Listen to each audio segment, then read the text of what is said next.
ನಮಸ್ಕಾರ, ಜಿ ಸಂವಾದಕ್ಕೆ ಸ್ವಾಗತ. ರಾಜ್ಯದಲ್ಲಿ ಆಡಳಿತ ಪಕ್ಷ ಅಂತ ಒಂದಿದೆ, ಅದು ಕಾಂಗ್ರೆಸ್. ಗ್ಯಾರಂಟಿ ಯೋಜನೆಗಳಿಂದನೋ ಅಥವಾ ಅಭಿವೃದ್ಧಿ ಅಂಥ ಮಟ್ಟಕ್ಕಾಗಿಲ್ಲ ಅನ್ನುವಂಥ ವಿಚಾರದಲ್ಲೋ ಕಾಂಗ್ರೆಸ್ ಅನ್ನ ಜನ ಆಗಾಗ ನೆನಪಿಸ್ಕೊಳ್ತಾರೆ ಮತ್ತು ಆಡಳಿತ ಸರ್ಕಾರದ ಕೆಲವೊಂದು ಆಡಳಿತವನ್ನು ಜನ ಗಮನಿಸುವಂತಾಗಿದೆ.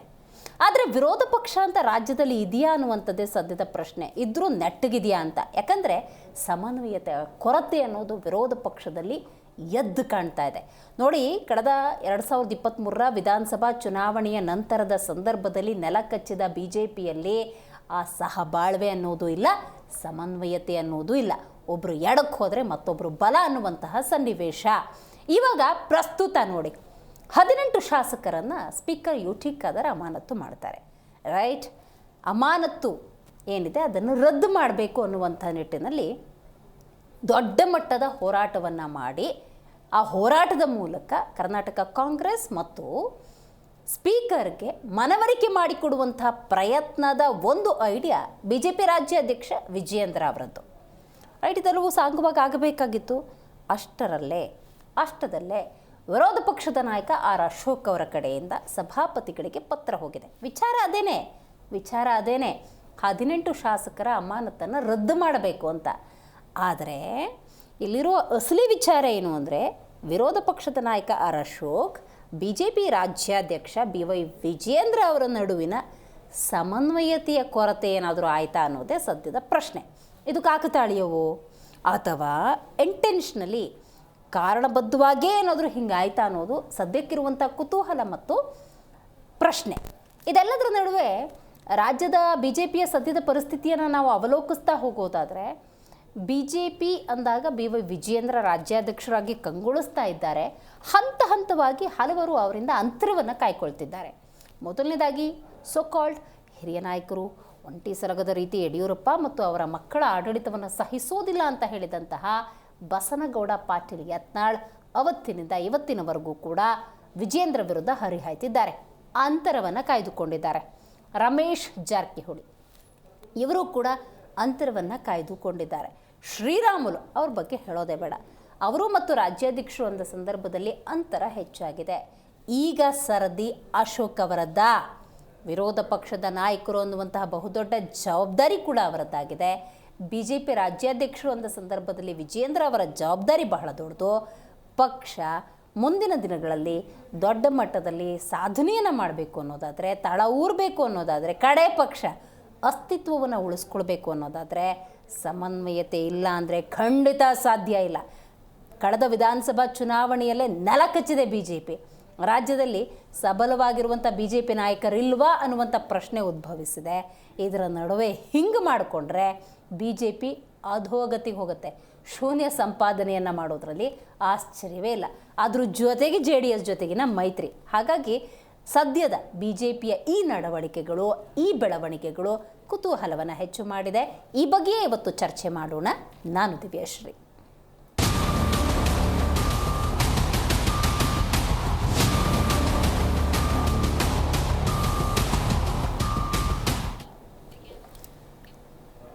ರಾಜ್ಯ BJPಯಲ್ಲಿ ಶೀತಲ ಸಮರ ಅನ್ನೋದಿದೆ.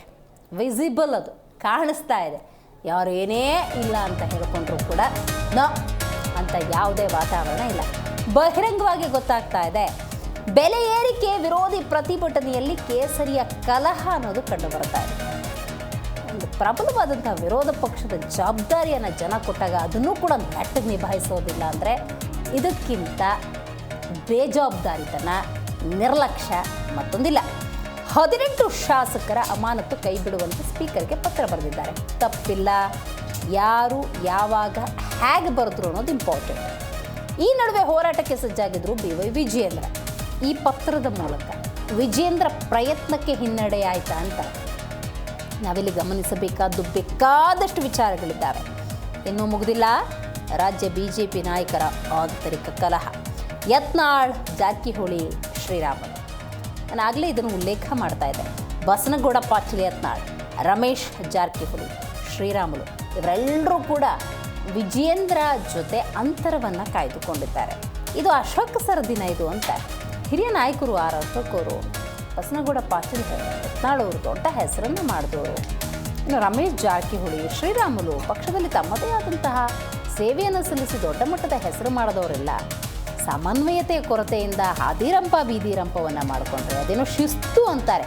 ಆ ಶಿಸ್ತು ಅನ್ನೋದು ಮರೀಚಿಕೆಯ ಅಥವಾ ಬಾಯಿಗೆ ಹೇಳೋದಕ್ಕಷ್ಟೇ ಶಿಸ್ತು ಅನ್ನೋದಿದೆಯಾ ಅನ್ನೋದೇ ಸದ್ಯದ ಪ್ರಶ್ನೆ. ರೈಟ್. ಹಾಗಾದರೆ BY ವಿಜಯೇಂದ್ರ ಅವರ ಅಜೆಂಡಾ ಏನಿತ್ತು, ಏನು ಮಾಡೋದಕ್ಕೆ ಹೊರಟಿದ್ರು? ದೊಡ್ಡ ಮಟ್ಟದ ಹೋರಾಟ. ಅಫ್ಕೋರ್ಸ್ ನಾನು ಆಗಲೇ ಒಂದು ಮಾತನ್ನು ಉಲ್ಲೇಖ ಮಾಡಿದೆ. ರಾಜ್ಯದಲ್ಲಿ ಆಡಳಿತ ಪಕ್ಷ ಇರೋದು ವಿಸಿಬಲ್ ಆಗ್ತಿದೆ, ಗೊತ್ತಾಗ್ತದೆ. ಹೇಗೆ? ತನ್ನ ಗ್ಯಾರಂಟಿ ಯೋಜನೆಗಳಿಂದಲೋ, ಕಳೆದ 2 ವರ್ಷದ ಆಡಳಿತದಿಂದಲೋ, ಅಥವಾ ಬೆಂಗಳೂರಿನಂತೂ ನಗರ ಪ್ರದೇಶದಲ್ಲಿ ರಸ್ತೆಗಳೇ ಇಲ್ಲ, ಗುಂಡಿಗಳಿದ್ದಾವೆ, ಇಂತಹ ಕೆಲಸಗಳಿಂದಲೋ, ಅಥವಾ ಅಂಥ ಅಭಿವೃದ್ಧಿ ಕಾಣದ ಹಲವಾರು ಯೋಜನೆಗಳಿಂದಲೋ, ಕಾಮಗಾರಿಗಳಿಂದಲೋ, ಬೆಲೆ ಏರಿಕೆಯಿಂದಲೋ, ಯಾವುದಾದ್ರು ಕಾರಣದಿಂದ ಆಡಳಿತ ನಡೆಸ್ತಾ ಇರೋದು ಕಾಂಗ್ರೆಸ್ ಅನ್ನೋದು ಗೊತ್ತಾಗ್ತಾ ಇದೆ. ಆದರೆ ವಿರೋಧ ಪಕ್ಷ ಅಂತ ಒಂದಿರಬೇಕಲ್ಲ. ಈ ವಿಚಾರಕ್ಕೆ ನೆನಪಿಗೆ ಬರಬೇಕು ರಾಜ್ಯದಲ್ಲಿ ವಿರೋಧ ಪಕ್ಷ. ಸಮನ್ವಯತೆಯ ಕೊರತೆ ಅನ್ನೋದಿದ್ರೆ ಏನೂ ಸಾಧಿಸೋಕ್ಕಾಗೋದಿಲ್ಲ. BJP ಮತ್ತು JDS ಏನೋ ಹೂವಿನ ಹಾಸಿಗೆ ಅಥವಾ ರೆಡ್ ಕಾರ್ಪೆಟ್ ಹಾಕಿ 2028ಕ್ಕೆ ಬನ್ನಿ ಕಾಂಗ್ರೆಸ್ನವರೇ ನೀವೇ ಆಡಳಿತ ನಡೆಸಿ ಅಂತ ಬರ್ಕೊಟ್ಟಂಗಾಗತ್ತೆ. ಇಂತಹ ಒಂದು ಸನ್ನಿವೇಶವನ್ನು ರಾಜ್ಯದ BJP ನಾಯಕರು ತಂದುಕೊಂಡಿದ್ದಾರೆ. ರೈಟ್. ಈ ಬಗ್ಗೆ ಮಾತಾಡಲಿಕ್ಕೆ ಮೊದಲನೇದಾಗಿ ನಮ್ಮ ಕಾರ್ಯಕ್ರಮದಲ್ಲಿ ಕಾಂಗ್ರೆಸ್ ವಕ್ತಾರರಾಗಿರುವಂತಹ ದರ್ಶನ್ ಅವರಿದ್ದಾರೆ. ನಮಸ್ಕಾರ ದರ್ಶನ್ ಅವರೇ. ನಮಸ್ಕಾರ. ನಾನು ಹಲವಾರು ಕಾರ್ಯಕ್ರಮಗಳಲ್ಲಿ ಉಲ್ಲೇಖ ಮಾಡಿದ್ದೀನಿ, ನೀವು ಅದನ್ನು ಅಕ್ಸೆಪ್ಟ್ ಮಾಡ್ತೀರಿ, ನೀವು ಅದನ್ನು ಉಲ್ಲೇಖ ಮಾಡಿದ್ದೀರಿ. ರಾಜ್ಯದಲ್ಲಿ ಆಡಳಿತ ಅಂತ ಒಂದು ಪಕ್ಷ ಹೆಂಗಿರುತ್ತೋ ವಿರೋಧ ಪಕ್ಷ ಕೂಡ ಇರಬೇಕು. ಅವ್ರ ಜವಾಬ್ದಾರಿ ಇರೋದು ಬಹಳ ದೊಡ್ಡದು. ಏನಾದರೂ ಆಡಳಿತ ಪಕ್ಷ ವ್ಯತ್ಯಾಸಗಳನ್ನು ಮಾಡಿದಾಗ ಎಚ್ಚರಿಸುವ ಒಂದು ಪಕ್ಷ ಅನ್ನೋದಿರಬೇಕು ಅಂತ ನಾನು ಹೇಳ್ತೀನಿ, ಪ್ರಬಲವಾಗಿರಬೇಕು ಅಂತ. ಆದರೆ ರಾಜ್ಯ BJP ವಿಚಾರದಲ್ಲಿ ಅಂತ ಯಾವುದೇ ಲಕ್ಷಣಗಳು ಕಂಡು ಬರ್ತಾ ಇಲ್ಲ. ರಾಜ್ಯ BJP ನಾಯಕರಿಗೆ ಮೊದಲಿಗೆ ಪ್ರಬುದ್ಧತೆ ಅನ್ನುವಂಥದ್ದೇ ಇಲ್ಲ. ಒಂದು ವಿರೋಧ ಪಕ್ಷವಾಗಿ ಯಾವ ರೀತಿ ನಡ್ಕೊಬೇಕು, ಅದು ವಿಧಾನಸೌಧದ ಒಳಗಾಗಿರ್ಬೋದು, ವಿಧಾನಸೌಧದ ಹೊರಗಡೆ ಆಗಿರ್ಬೋದು, ಜನಗಳು ನೋಡ್ತಾ ಇದ್ದಾರೆ. ತದನಂತರ ಇವತ್ತೇನೋ ಹೋರಾಟ ಅಂತ ಲಬ ಅಂತ ಬಾಯಿ ಬಡ್ಕೊಳ್ತಾ ಇದ್ದಾರೆ. ಎಲ್ಲಿ? ಫ್ರೀಡಂ ಪಾರ್ಕ್ ಅಲ್ಲಿ. ಈ ಕಡೆ ಈ ಹೋರಾಟದ ಒಂದು ಮುಖ ಇಲ್ಲ ಆಯ್ತು ಅಂದ್ರೆ ಆ ಕಡೆಯಿಂದ ಯತ್ನಾಳ್ ಬೆಂಬಲಿಗರು ವಿಜಯೇಂದ್ರ ಅವ್ರ ಮೇಲೆ, ಯಡಿಯೂರಪ್ಪನವ್ರ ಮೇಲೆ ಅವ್ರು ಮುಗಿಬಿದ್ದು ಹೋರಾಟ ಮಾಡ್ತಾ ಇದ್ದಾರೆ.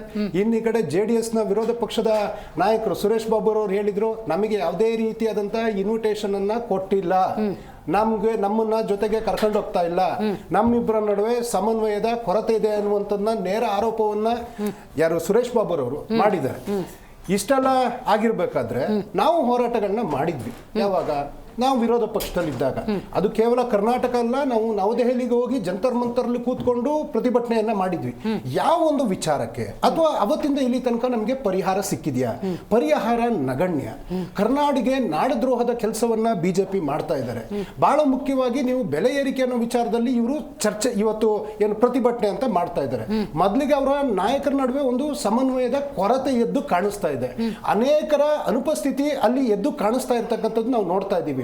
ನೀವು ಅಲ್ಲಿ ಕೂತ್ಕೊಂಡು ಯಾರ ವಿರುದ್ಧ ಯಾಕೆ ಪ್ರತಿಭಟನೆ ಮಾಡ್ತಾ ಇದ್ದೀರಿ ಅನ್ನೋ ಪ್ರಶ್ನೆ ನೀವು ಹಾಕೊಂಡ್ರೆ ನಿಮಗೆ ಉತ್ತರ ಅಲ್ಲೇ ಸಿಗ್ತದೆ. ಯಾಕೆ ಅಂತಂದ್ರೆ ಇವತ್ತು ಕರ್ನಾಟಕದಲ್ಲಿ ಕರ್ನಾಟಕದ ತೆರಿಗೆ ಹಣ 7 ಲಕ್ಷ ಕೋಟಿಯಷ್ಟು ತೆರಿಗೆ ಹಣವನ್ನ ಕೇಂದ್ರ ಸರ್ಕಾರ ಕರ್ನಾಟಕದಿಂದ ತೆಗೆದುಕೊಂಡೋಗಿ ಉತ್ತರ ಭಾರತದವರಿಗೆ ಹರಾಜಾಗ್ತಾ ಇದ್ದಾರೆ. ನಮ್ಮ ಹಣನೆಲ್ಲ ತಗೊಂಡೋಗಿ ಅಲ್ಲಿ ಕೊಡ್ತಾ ಇದ್ದಾರೆ. ಆಯ್ತು, ಕೊನೆ ಪಕ್ಷ ಅಲ್ಲಿ ಕೊಟ್ಟಿದ್ದಾರಲ್ವಾ, ಇವರು ಕಟ್ಟಿರ್ತಕ್ಕಂಥ ಎಲ್ಲದನ್ನೂ ಖಾಸಗೀಕರಣ ಮಾಡ್ತಾ ಇದ್ದಾರೆ. ಯಾವುದು ಉದಾಹರಣೆ, ಏರ್ಪೋರ್ಟ್ಗಳನ್ನ ಖಾಸಗೀಕರಣ ಮಾಡಿದ್ರು. ಯಾರ ಹಣ? ನಮ್ಮ ಹಣದಲ್ಲಿ ಇವತ್ತು ಅಲ್ಲಿ ಏರ್ಪೋರ್ಟ್ಗಳನ್ನ ನವೀಕರಣ ಮಾಡೋದಕ್ಕೆ ಹೋಗಿ ರಾಜ್ಕೋಟ್ ಆಗಿರ್ಬೋದು ಅಥವಾ ದೆಹಲಿಯ ಇಂಟರ್ನ್ಯಾಷನಲ್ ಏರ್ಪೋರ್ಟ್ ಆಗಿರ್ಬೋದು, ಮೇಲ್ಛಾವಣಿಗಳು ಕುಸಿದು ಬೀಳ್ತಾ ಇದೆ. ಬಿಹಾರದಲ್ಲಿ ಒಂದು 17 ಬ್ರಿಡ್ಜ್ಗಳು ಕುಸಿದು ಬಿದ್ದಿದೆ. ಅಂದ್ರೆ ನೀವು ಅಲ್ಲಿ ಭ್ರಷ್ಟಾಚಾರದ ಕಾಮಗಾರಿಗೋಸ್ಕರ ನಮ್ಮ ಕರ್ನಾಟಕದ ಹಣವನ್ನ ಪೋಲು ಮಾಡ್ತಾ ಇರ್ತಕ್ಕಂಥದ್ದು ಒಂದು. ಎರಡನೇದು, ನಮಗೆ ನಮ್ಮ ತೆರಿಗೆ ಹಣನು ನಾವು 7 ಲಕ್ಷ ಕೋಟಿಯಷ್ಟು ಕಟ್ತಾ ಇದ್ದೀವಿ. ಆದ್ರೆ ಅವರು ನಮಗೆ ಕೇವಲ 45,000ದಷ್ಟು ಹಣವನ್ನ ಕೊಡ್ತಾ ಇದ್ದಾರೆ. ಒಂದು, ನಮ್ಮ ನ್ಯಾಯಯುತವಾಗಿ 2,25,000 ಕೋಟಿ ರೂಪಾಯಿ ತೆರಿಗೆ ಹಣ ಕೇಂದ್ರ ಸರ್ಕಾರ ನಮಗೆ ಕೊಡ್ಲೇಬೇಕಾಗಿರ್ತಕ್ಕಂಥದ್ದು ಇವತ್ತಿನ ತನಕ ಕೊಟ್ಟಿಲ್ಲ. ಅಥವಾ ಇವತ್ತು ನೆರೆ ಅಥವಾ ಬರದಂತಹ ಪರಿಸ್ಥಿತಿಗಳು ಬಂದಾಗ, ಉದಾಹರಣೆ ನೆರೆ ಬಂದಾಗ 12,557 ಕೋಟಿಯನ್ನ ನಾವು ಕೇಳಿದಾಗ ಕೇಂದ್ರ ಸರ್ಕಾರ ಕರ್ನಾಟಕ ಕೊಟ್ಟಿದ್ದು 252 ಕೋಟಿ. ಬರ ಪರಿಹಾರವನ್ನ ನಾವು ಇಲ್ಲೇನೋ ವೀಕ್ಷಣೆ ಮಾಡಕ್ಕೆಲ್ಲ ಹೋಗ್ಬಿಟ್ಟಿದ್ರು ಅವ್ರು ವಿರೋಧ ಪಕ್ಷದಲ್ಲಿದ್ದಾಗ. ವೀಕ್ಷಣೆ ಮಾಡಿ ಏನು ಗುಡ್ಡೆ ಹಾಕ್ತಿದ್ರು ಅವರು. ಇವತ್ತು ನಾವು 18,000 ಕೋಟಿ ರೂಪಾಯಿಯನ್ನ ಕೇಂದ್ರ ಕೇಳ್ಕೊಂಡಾಗ ಕೇಂದ್ರ ಕೊಡ್ಲೇ ಇಲ್ಲ. ಕೊನೆಗೆ ನಾವು ಸುಪ್ರೀಂ ಕೋರ್ಟ್ನ ಮೆಟ್ಲನ್ನ ಏರೋದಕ್ಕೆ ಬಂತು, ಅವಾಗ 3,400 ಕೋಟಿ ರೂಪಾಯಿ ಕೊಟ್ರು. ಒಂದು ರಾಜ್ಯ ಅಂದಾಗ ಪ್ರತಿಯೊಂದು ವಿಚಾರದಲ್ಲೂ ಅಭಿವೃದ್ಧಿ ಕೆಲಸಗಳಾಗಬೇಕು, ಸ್ಯಾಲ್ರಿಗಳನ್ನ ಕೊಡಬೇಕು, ಮತ್ತು ಅನೇಕ ಯೋಜನೆಗಳು ಹಾಗೆ ನೆನೆಗುತ್ತಿಗೆ ಬಿದ್ದಿರ್ತಕ್ಕಂಥದ್ದು ಕೇಂದ್ರದ ಅನುದಾನದ ಕೊರತೆಯಿಂದ. ಉದಾಹರಣೆ, ಇವತ್ತು ಮೇಡಮ್ ಕರ್ನಾಟಕದಲ್ಲಿ ರೈಲ್ವೆ ಇಲಾಖೆ ಇದೆ, ಇವ್ರದ್ದು 50,65,000 ಕೋಟಿ ರೂಪಾಯಿ ಬಜೆಟ್ ಕೊಟ್ಟರು. ಒಂದೇ ಒಂದು ರೈಲ್ವೆ ಯೋಜನೆ ಇವರು ಹಣ ಕೊಡ್ಲಿಕ್ಕೆ ಹೋಗಿಲ್ಲ. ಮತ್ತೆ ಇವತ್ತು ಮೆಟ್ರೋ ಕಾಮಗಾರಿಗಳು ಮುಂದುವರಿಬೇಕಾಗ್ತದೆ. ಬೆಂಗಳೂರು ಟ್ರಾಫಿಕ್ ಕನ್ಸಂಪ್ಷನ್ ಯಾವ ರೀತಿ ಇದೆ ಅನ್ನುವಂಥದ್ದು ನಾವು ನೋಡಿದ್ದೀವಿ. ಆದ್ರೆ ಇವತ್ತು ಈ ಪ್ರಸ್ತುತ ಬಜೆಟ್ನಲ್ಲಿ ಮೆಟ್ರೋಗೂ ಯಾವುದೇ ರೀತಿಯಾದಂಥ ಹಣವನ್ನ ಕೊಟ್ಟಿಲ್ಲ. ಮತ್ತೆ ಒಂದು ರಾಜ್ಯ ಅಂದಾಗ ನಾವು ಹಿತ ಕಾಯ್ಬೇಕಾಗಿರೋದು ನಾಡಿನ ರೈತರು. ಯಾವ ರೀತಿ ಒಬ್ಬ ಶಿಕ್ಷಕ ಇರ್ತಾನೆ, ಯಾವ ರೀತಿ ಒಬ್ಬ ಯೋಧ ಇರ್ತಾನೆ, ಯಾವ ರೀತಿ ರೈತನು ಅಷ್ಟೇ ಈ ದೇಶದ ಬೆನ್ನೆಲುಬು ಅಂತ ನಾವು ಹೇಳ್ಕೊಂಡ್ ಬರ್ತಾ ಇದ್ದೀವಿ. ಒಬ್ಬ ರೈತನ ಬದುಕು ಅದು ಅವರ ಹಸನಾಗಿರ್ಬೇಕು ಅಂತಂದ್ರೆ ನೀರಾವರಿ ಅನ್ನೋದು ಬಹಳ ಮುಖ್ಯ. ನೀರಾವರಿ ಯೋಜನೆಗಳು, ನೀವು ಮಹದಾಯಿ ಯೋಜನೆ ತಗೊಳ್ಳಿ, ಅಥವಾ ಮೇಕೆದಾಟು ಯೋಜನೆ ತಗೊಳ್ಳಿ, ಕೃಷ್ಣಾ ಮೇಲ್ದಂಡೆ ತಗೊಳ್ಳಿ, ಅಪ್ಪರ್ ಭದ್ರಾ ಯೋಜನೆ ತಗೊಳ್ಳಿ, ಯಾವುದಕ್ಕೂ ನಯಾ ಪೈಸೆ ಹಣವನ್ನ ಕೊಟ್ಟಿಲ್ಲ. 2023ರಲ್ಲಿ ಭದ್ರಾ ಮೇಲ್ದಂಡೆಗೆ ಇವರು 5,300 ಕೋಟಿ ಅಂತ ಘೋಷಣೆ ಮಾಡಿದ್ರು. ಇವತ್ತಿನ ತನಕ ಅದು ಕೊಟ್ಟಿಲ್ಲ. ನಾವು ಅವ್ರು ಕೊಟ್ಟಿಲ್ಲ ಅಂತೇಳಿ ನಮ್ಮ ರೈತರಿಗೆ ನಾವು ಅನ್ಯಾಯ ಮಾಡೋಕ್ಕೆ ಸಾಧ್ಯ ಇಲ್ಲ. ಎಲ್ಲಾದ್ರೂ ಹಣವನ್ನ ಕ್ರೋಢೀಕರಿಸಿ ಅವ್ರಿಗೆ ಬದುಕನ್ನು ಕಟ್ಟಿಕೊಡುವಂತ ಕೆಲಸ ಮಾಡಬೇಕು. ಆ ಯೋಜನೆಯನ್ನ ನಾವು ಕೈಗೆತ್ತಿಕೊಳ್ತಾ ಇದೀವಿ. ಮೇಕೆದಾಟು ಯೋಜನೆಯಿಂದ ಇಲ್ಲಿ ಬೆಂಗಳೂರಿಗೆ ಕುಡಿಯುವ ನೀರಿನ ಯೋಜನೆ, ಯಾಕೆಂದ್ರೆ ನಾವು ಕಳೆದ ಬಾರಿ ಎಲ್ಲ ಯಾವಾಗ ಬೇಸಿಗೆಗಾಲದಲ್ಲಿ ಬಹಳಷ್ಟು ನೀರಿನ ಸಮಸ್ಯೆ ಆಯಿತು. ದೇವರ ದಯೆ ಈ ಸರಿ ಮಳೆ ಎಲ್ಲ ಚೆನ್ನಾಗಿದೆ. ಆದ್ರೆ ಮುಂದಿನ 100, 150, 200 ವರ್ಷವನ್ನು ನಾವು ನೋಡ್ತಾ ಹೋದ್ರೆ ಎಷ್ಟು ಸಮಸ್ಯೆ ಆಗ್ತದೆ. ಅದಕ್ಕೆ ಮೇಕೆದಾಟಿಗೆ ಕ್ಲಿಯರೆನ್ಸ್ ಕೊಡಿ ಅಂತ ನಾವು ಕೇಳ್ತಾ ಇದೀವಿ. ಇವತ್ತು ಇವರು ಹಾಲಿನ ದರ ಅನ್ನುವಂತ ವಿಚಾರವನ್ನ ಇವರು ಮಾತಾಡ್ತಾ ಇದ್ದಾರೆ. ನಾವು ರೈತರಿಗೆ ಅವ್ರಿಗೆ ಕೊಡುವಂತ ಏನು ಪ್ರೋತ್ಸಾಹ ಧನವನ್ನ ನಾವು ಪ್ರಾಮಿಸ್ ಮಾಡಿದ್ವಿ, ರೈತರಿಗೆ ಅದು ಹೋಗ್ತಾ ಇರೋದು. ಇದು ಯಾವುದು ಸರ್ಕಾರಕ್ಕೂ ₹1 ನಯ ಪೈಸೆ ಬಂದಿಲ್ಲ. ಇವರಿಗೆ ರೈತರ ಮೇಲಂತ ದ್ವೇಷನ ಆಯ್ತು. ರೈತರಿಗೋಸ್ಕರ ಯಾವ್ದಾದ್ರು ಅವ್ರ ಕಲ್ಯಾಣಕ್ಕೆ ಏನೋ ₹4,000, ₹6,000 ಅಂತಾರೆ. ಏನ್ರಿ ಅದು? ಒಬ್ಬ ರೈತನ ಬೆಲೆ ಏನು? ನೀವು ₹4,000 ಇಟ್ಟಿದ್ದೀರಾ, ₹6,000 ಇಟ್ಟಿದ್ದೀರಾ? ಅದು ವರ್ಷಕ್ಕಂತೆ. ನಾವು ಬರೀ ವರ್ಷಕ್ಕೆ ನಾವು ನೋಡಿದ್ರೆ ಗೃಹಿಣಿಯರಿಗೆ ₹24,000 ಕೊಡ್ತಾ ಇದೀವಿ. ಅವ್ರ ಬಸ್ ಓಡಾಟ ಎಲ್ಲ ನೋಡಿದ್ರೆ ಅದು ಏನಿಲ್ಲ ಅಂತಂದ್ರೆ ಒಂದು 10,000 ರಿಂದ 15,000 ವಾರ್ಷಿಕ ಬರ್ತದೆ. ಇನ್ನು ಕರೆಂಟ್ ನಾವು ನೋಡ್ತಾ ಹೋದ್ರೆ ಅದು ವಾರ್ಷಿಕ ಅದು ಒಂದು ₹10,000 ಬರ್ತಾ ಹೋಗ್ತದೆ.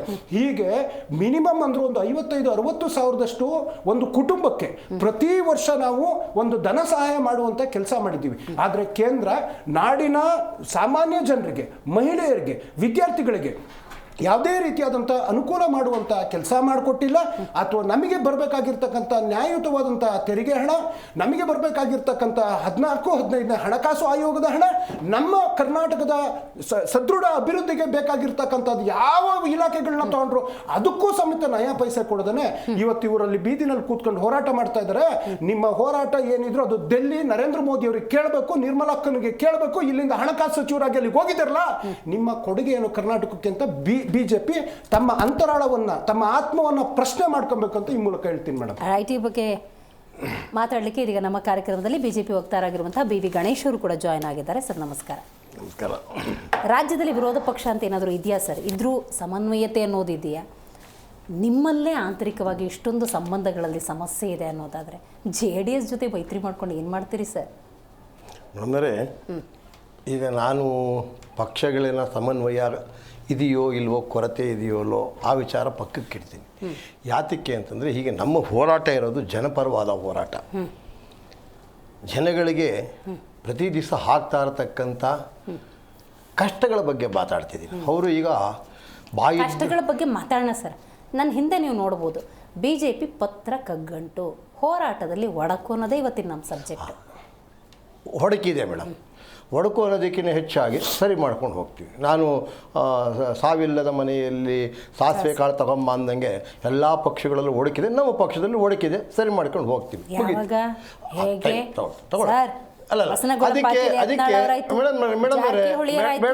ಶ್ರೀರಾಮುಲು ಆಯ್ತು, ಈಗ ಒಂದು ನಿಮಿಷ ನಾನು ನೀವು ಹೇಳಿದ ಪದಗಳನ್ನು ಒಪ್ಪಿಕೊಂಡಿದ್ದೇನೆ, ಇಲ್ಲ ಅಂತ ಇಲ್ಲ. ಮುಗಿತಲ್ಲ ಸರ್ ಡಿಬೇಟ್ ಅತ್ಲಾಗೆ. ಆಯ್ತು, ಬೇಡ, ಈಗ ಹೇಳ್ತೀನಿ ಕೇಳಿ. ನೀವು ಬೆಲೆ ಏರಿಕೆ ಅನ್ನೋದನ್ನು ಶುರು ಮಾಡಿ. ಕಾಂಗ್ರೆಸ್ ತಲೆಯಲ್ಲಿ ಏನೂ ಇಲ್ಲ, ಕಾಂಗ್ರೆಸ್ ಪಕ್ಷದಲ್ಲಿ ನೀತಿಯೂ ಇಲ್ಲ ಅನ್ನೋದಕ್ಕೆ ಖಾಲಿ ಡಬ್ಬ ಆಗೋಗ್ಬಿಟ್ಟಿದೆ. ಅವರು ಬಂದಂಥ ಸಂದರ್ಭದಲ್ಲಿ ಬರ್ತಕ್ಕಂಥ ಸಂದರ್ಭದಲ್ಲಿ 40% ಕಮಿಷನ್ BJP ಎಲ್ಲ ಲೂಟಿ ಮಾಡಿಬಿಟ್ಟಿದೆ ಅಂತ ಹೇಳಿ ತನಿಖೆ ಮಾಡಿ ಶಿಕ್ಷೆ ಕೊಡಿ. ನನಗೆ ಆ ಪಕ್ಷ ಈ ಪಕ್ಷ ಅಂತ ಹೇಳಲ್ಲ. ನೀವು ಅದರಿಂದ ಏನಾದರೂ ಹೊರದಾಗಿ ನೀವು ನುಣುಚ್ಕೊಳ್ಳೋಕ್ಕೆ ಮಾತು ಹೇಳಿದ್ರೆ ನೀವು ಮೋಸಗಾರರಾಗ್ತೀರ. ಯಾಕೆಂದರೆ ರಾಜ್ಯದ ದುಡ್ಡು ಭಾರತೀಯ ಜನತಾ ಪಕ್ಷ ಆಗಲಿ ಕಾಂಗ್ರೆಸ್ ಆಗಲಿ. ಕಾಂಗ್ರೆಸ್ ಕಳ್ಳರ ಪಕ್ಷ ಅಂತ ಹೇಳಿದ್ರೆ ರಾಷ್ಟ್ರದಲ್ಲಿ ಒಂದು these kind of words sir please ನೀವೊಂದು ನನ್ನ ಅಭಿಪ್ರಾಯ ನಿಮ್ಮ ಅಭಿಪ್ರಾಯ ಅಂತಂದ್ರೆ ನಾನು ನನ್ನ ಪಕ್ಷ ಅಂತ ಹೇಳ್ತೀವ ನಾವು ಕೇಳಬಹುದಾ ಸರ್? ನಾನು ಹೇಳ್ತೀನಿ ಕೇಳಿ. ನನ್ನ ಅಭಿಪ್ರಾಯ ನಿಮ್ಮ ಏನಾದ್ರೂ ಇದ್ರೆ ನೀವು ಅದನ್ನ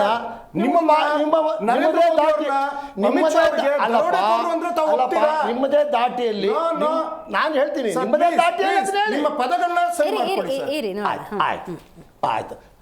ಲೂಟಿಕೋರರ ಪಕ್ಷ ಏನಿದೆ ಆ ಪದ ಬೇಡಪ್ಪ. ಲೂಟಿಕೋರರ ಪಕ್ಷ ಅಂತೇಳಿ ರಾಷ್ಟ್ರದಲ್ಲಿ ಎಲ್ಲಿ ಕಳಿಸ್ಬೇಕೋ ಕಳಿಸಿದ್ದಾರೆ. ಆ ಪದ ಬೇಡ, ಈ ಪದ ಹೇಳ್ತೀನಿ. ಹಾಗಾದ್ರೆ ಬಿಜೆಪಿ ಅದೇ ಕಾರಣ ಕಳಿಸಿದ್ದ. ಒಂದು ನಿಮಿಷ, ನಮ್ಗೆ ಹೇಳಿದ್ರಲ್ಲ ಮಾಡಿ. ನಮಗೆ ಎದೆಗಾರಿಕೆ ಇದೆ. ನಾವು ಮೇಡಮ್ ನೀವು ನೋಡಿ, ನಮ್ಮನ್ನು ಯಾವುದೇ ಮುಲಾಜಿಲ್ಲದ ರೀತಿಯಲ್ಲಿ ನೀವು ಇಟ್ಕೊಳ್ಳೋ ಅವಶ್ಯಕತೆ ಇಲ್ಲ. ನಾಗಮೋಹನ್ ದಾಸ್ ಕಮಿಟಿ ಮಾಡಿದ್ರಿ, ಏನಕ್ಕೆ ಮಾಡಿದ್ರಿ? ಸತ್ಯಾಂಶ ಹೊರಗೆ ಬರಲಿ ಅಂತ. ಏನು ಕೊಟ್ಟಿದ್ರು ನಾಗಮೋಹನ್ ದಾಸ್ ಕಮಿಷನ್ನು? ತಗೊಳ್ಳಿ ಮೇಡಮ್. ಇದು ಪಕ್ಷದಲ್ಲಿ ಪಕ್ಷ ಅನ್ನೋದಕ್ಕಿಂತ ಹೆಚ್ಚಾಗಿ ವ್ಯಕ್ತಿಗಳ ಚಾರಿತ್ರ ವಜನ ಆಗಬಾರ್ದು, ಪಕ್ಷದ ಚಾರಿತ್ರ ವಜನ ಆಗಬಾರ್ದು. ಮಾಡಿ. ನಂಬರ್ 2 ಮೇಡಮ್, ಕಾಂಗ್ರೆಸ್ನವರು ಬರ್ತಾ ಆರಂಭದಲ್ಲಿ ಸ್ವಾಭಿಮಾನದ ಬದುಕನ್ನು ಕಟ್ಟಿಕೊಳ್ಳಲು ಮಹಿಳೆಯರಿಗೆ 2,000 ಕೊಟ್ಟಿದ್ದೀವಿ ಅಂತ ಹೇಳಿದ್ರು.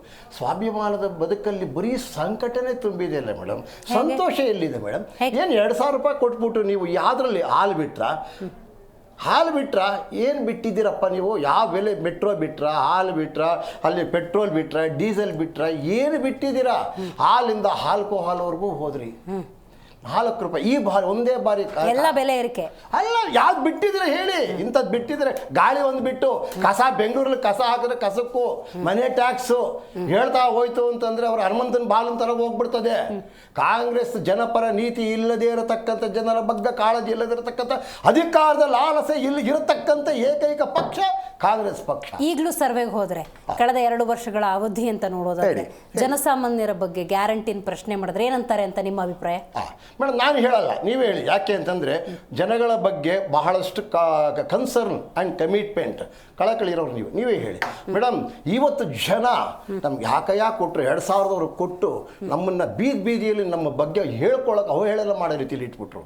ಎರಡನೇದಾಗಿ ನಾವು ಶ್ರೀಮಂತರಿಗೂ 2,000 ಕೊಟ್ಟು ನಮ್ಮನ್ನು ಬಡವರು ಅಂತ ಭಿಕ್ಷೆ ತೋರಿಸ್ತಾ ಇದ್ದಾರೆ ಅಂತ ಶ್ರೀಮಂತರು ಮನಸ್ಸಲ್ಲಿ ಕೊರಕೊಳ್ತಾರೆ. ಆದರೆ ಕೊಟ್ಟಿದ್ದನ್ನು ಬಿಡೋಕ್ಕಾಗಲ್ಲ. ನಮ್ಮಲ್ಲಿ ಒಂದು ಗಾದೆ ಇದೆ, ಕಾಸು ಏನಾದರೂ ಫ್ರೀ ಕೊಡ್ತೀನಿ ಅಂದರೆ ಶ್ರೀಮಂತರು ಬಡವನಾಗಿ ಕಾಣ್ತಾನಂತೆ, ಅವ್ನು ಶ್ರೀಮಂತ ಕಾಣಲ್ಲ.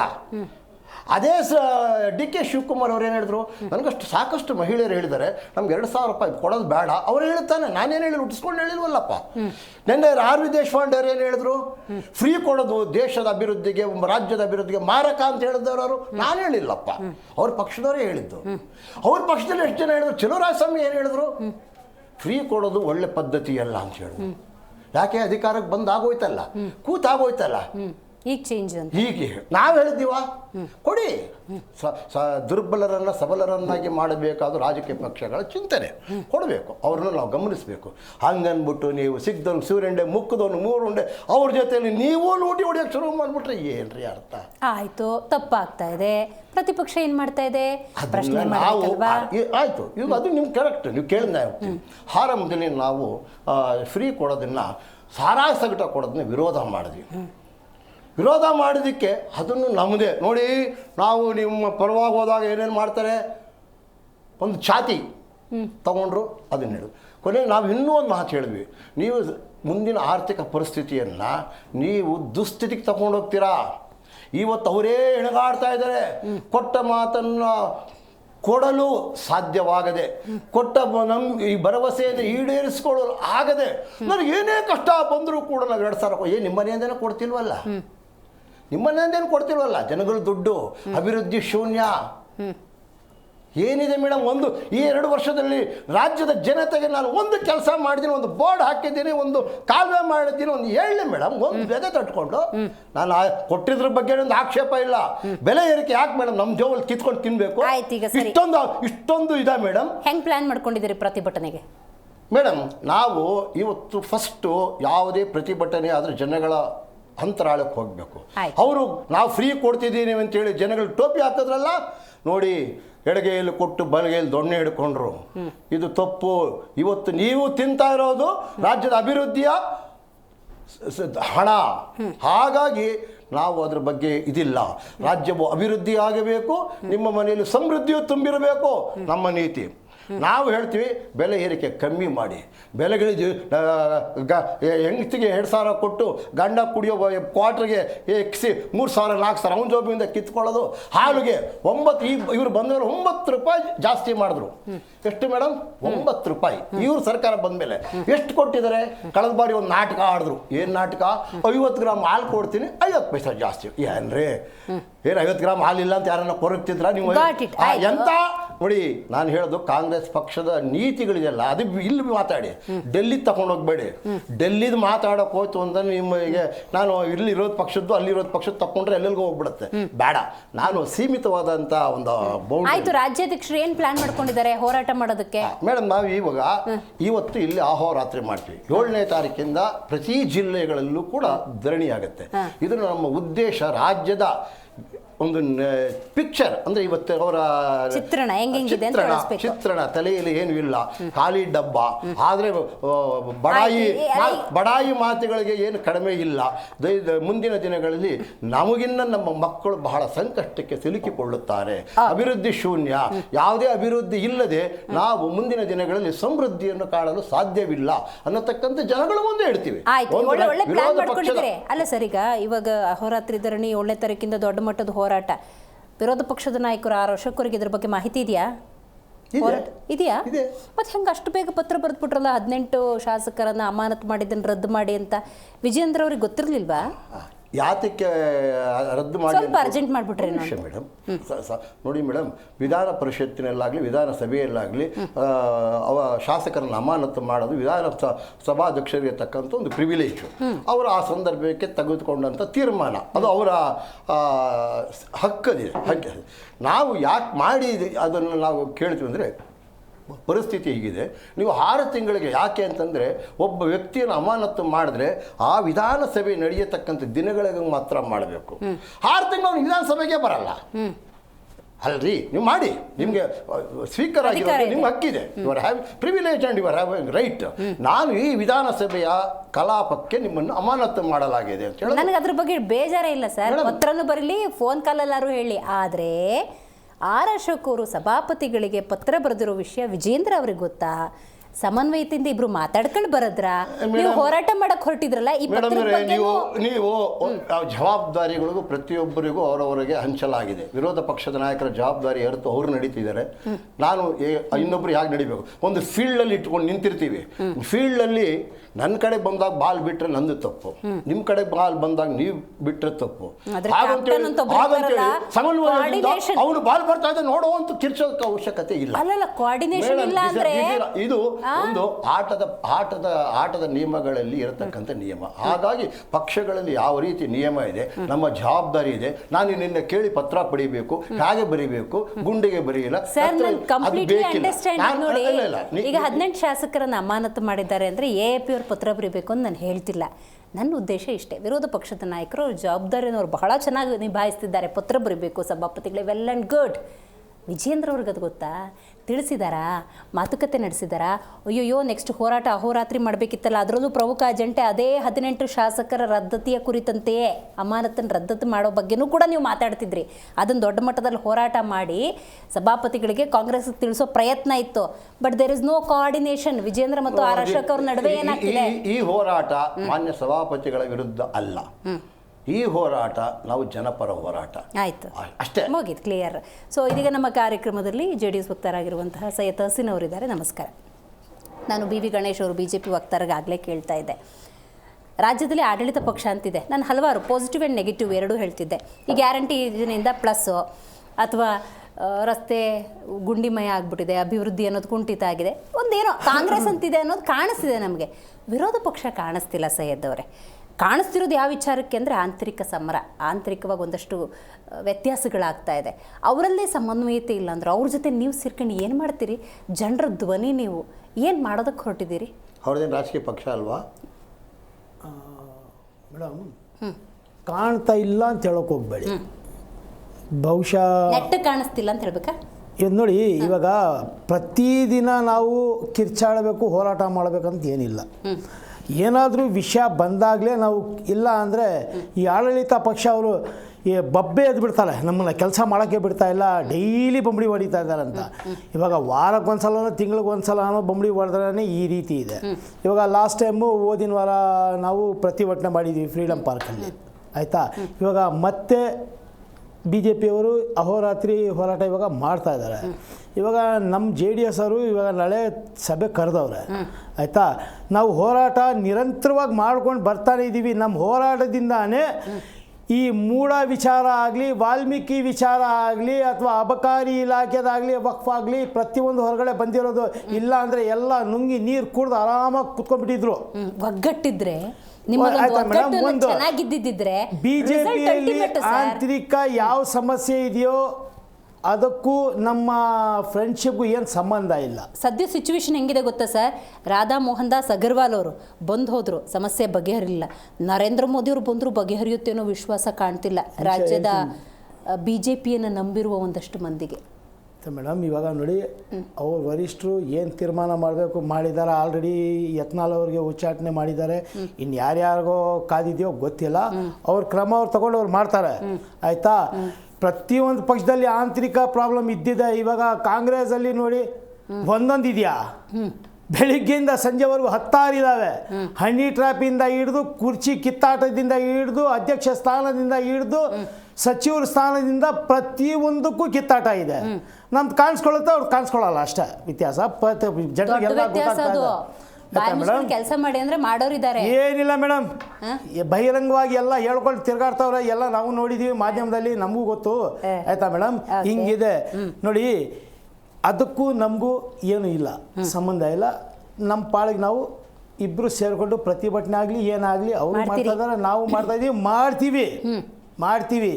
ಈ ಸರ್ಕಾರಕ್ಕೆ ಒಂದು ದಾರಿಗೆ ತರಬೇಕು, ಇಲ್ಲ ಇವರು ಬಿಟ್ಟು ಹೋಗಬೇಕು.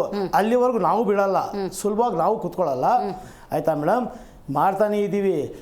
ಏನು ಮಾಡಿದ್ರು ಈ ಕಾಂಗ್ರೆಸ್ ಸರ್ಕಾರ ಇತ್ತೀಚೆಗೆ ಹೆಂಗಾಗೋಗಿದೆ ಅಂದರೆ, ಮೊದಲು ನಾವು ಎಮ್ಮೆ ಚರ್ಮ ಅಂತಿದ್ವಿ, ಇವಾಗ ಎಮ್ಮೆ ಚರ್ಮ ಅಲ್ಲ, ಅದು ಗೆಂಡ ಮೃಗ ಅಂತೀವಲ್ಲ, ಆ ಚರ್ಮದ ಸರ್ಕಾರ ಆಗೋಗಿದೆ ಮೇಡಮ್.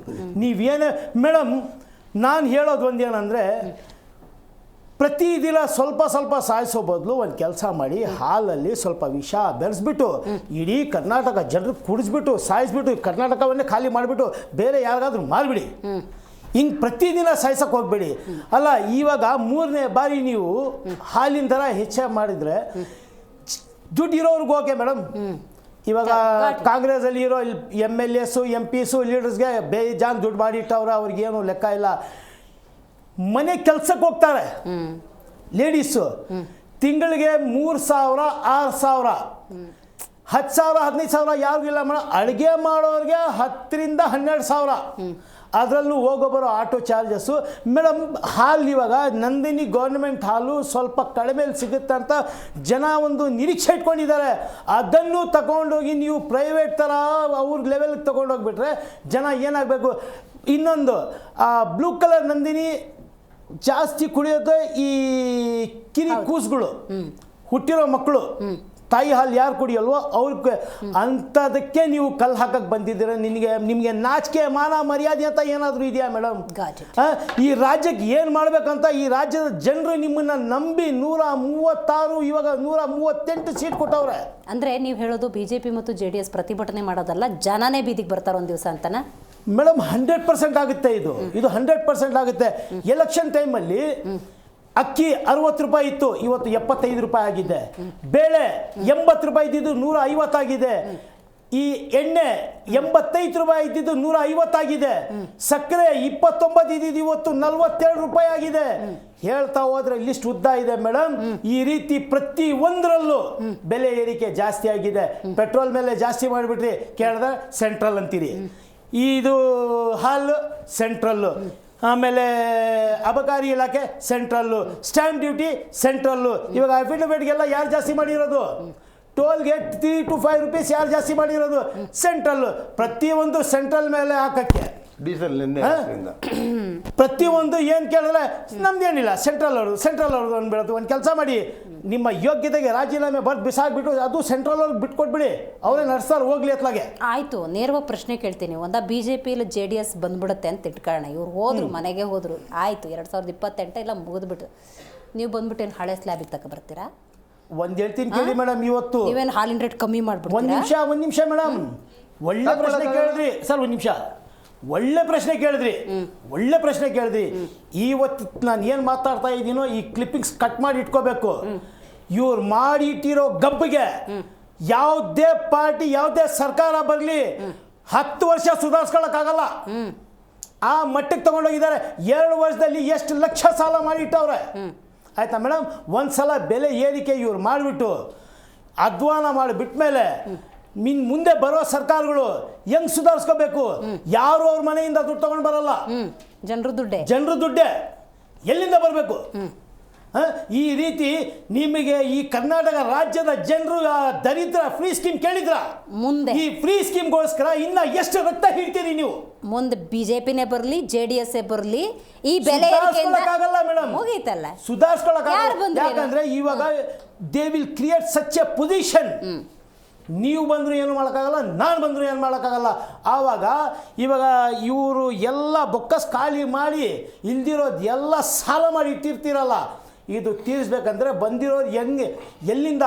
ಇವಾಗ ಭೂಮಿ ಆಗಿದ್ರೆ ಏನು ಚಿನ್ನ ಸಿಗಲ್ಲ, ಇಲ್ಲಿ ಮಾರ್ಬಿಟ್ಟು ಎಲ್ಲ ಸೆಲ್ ಮಾಡಿಬಿಡೋಣ ಅನ್ನಕ್ಕೆ ಬಂದರೆ ಜನರಿಂದಾನೇ ಬರಬೇಕು.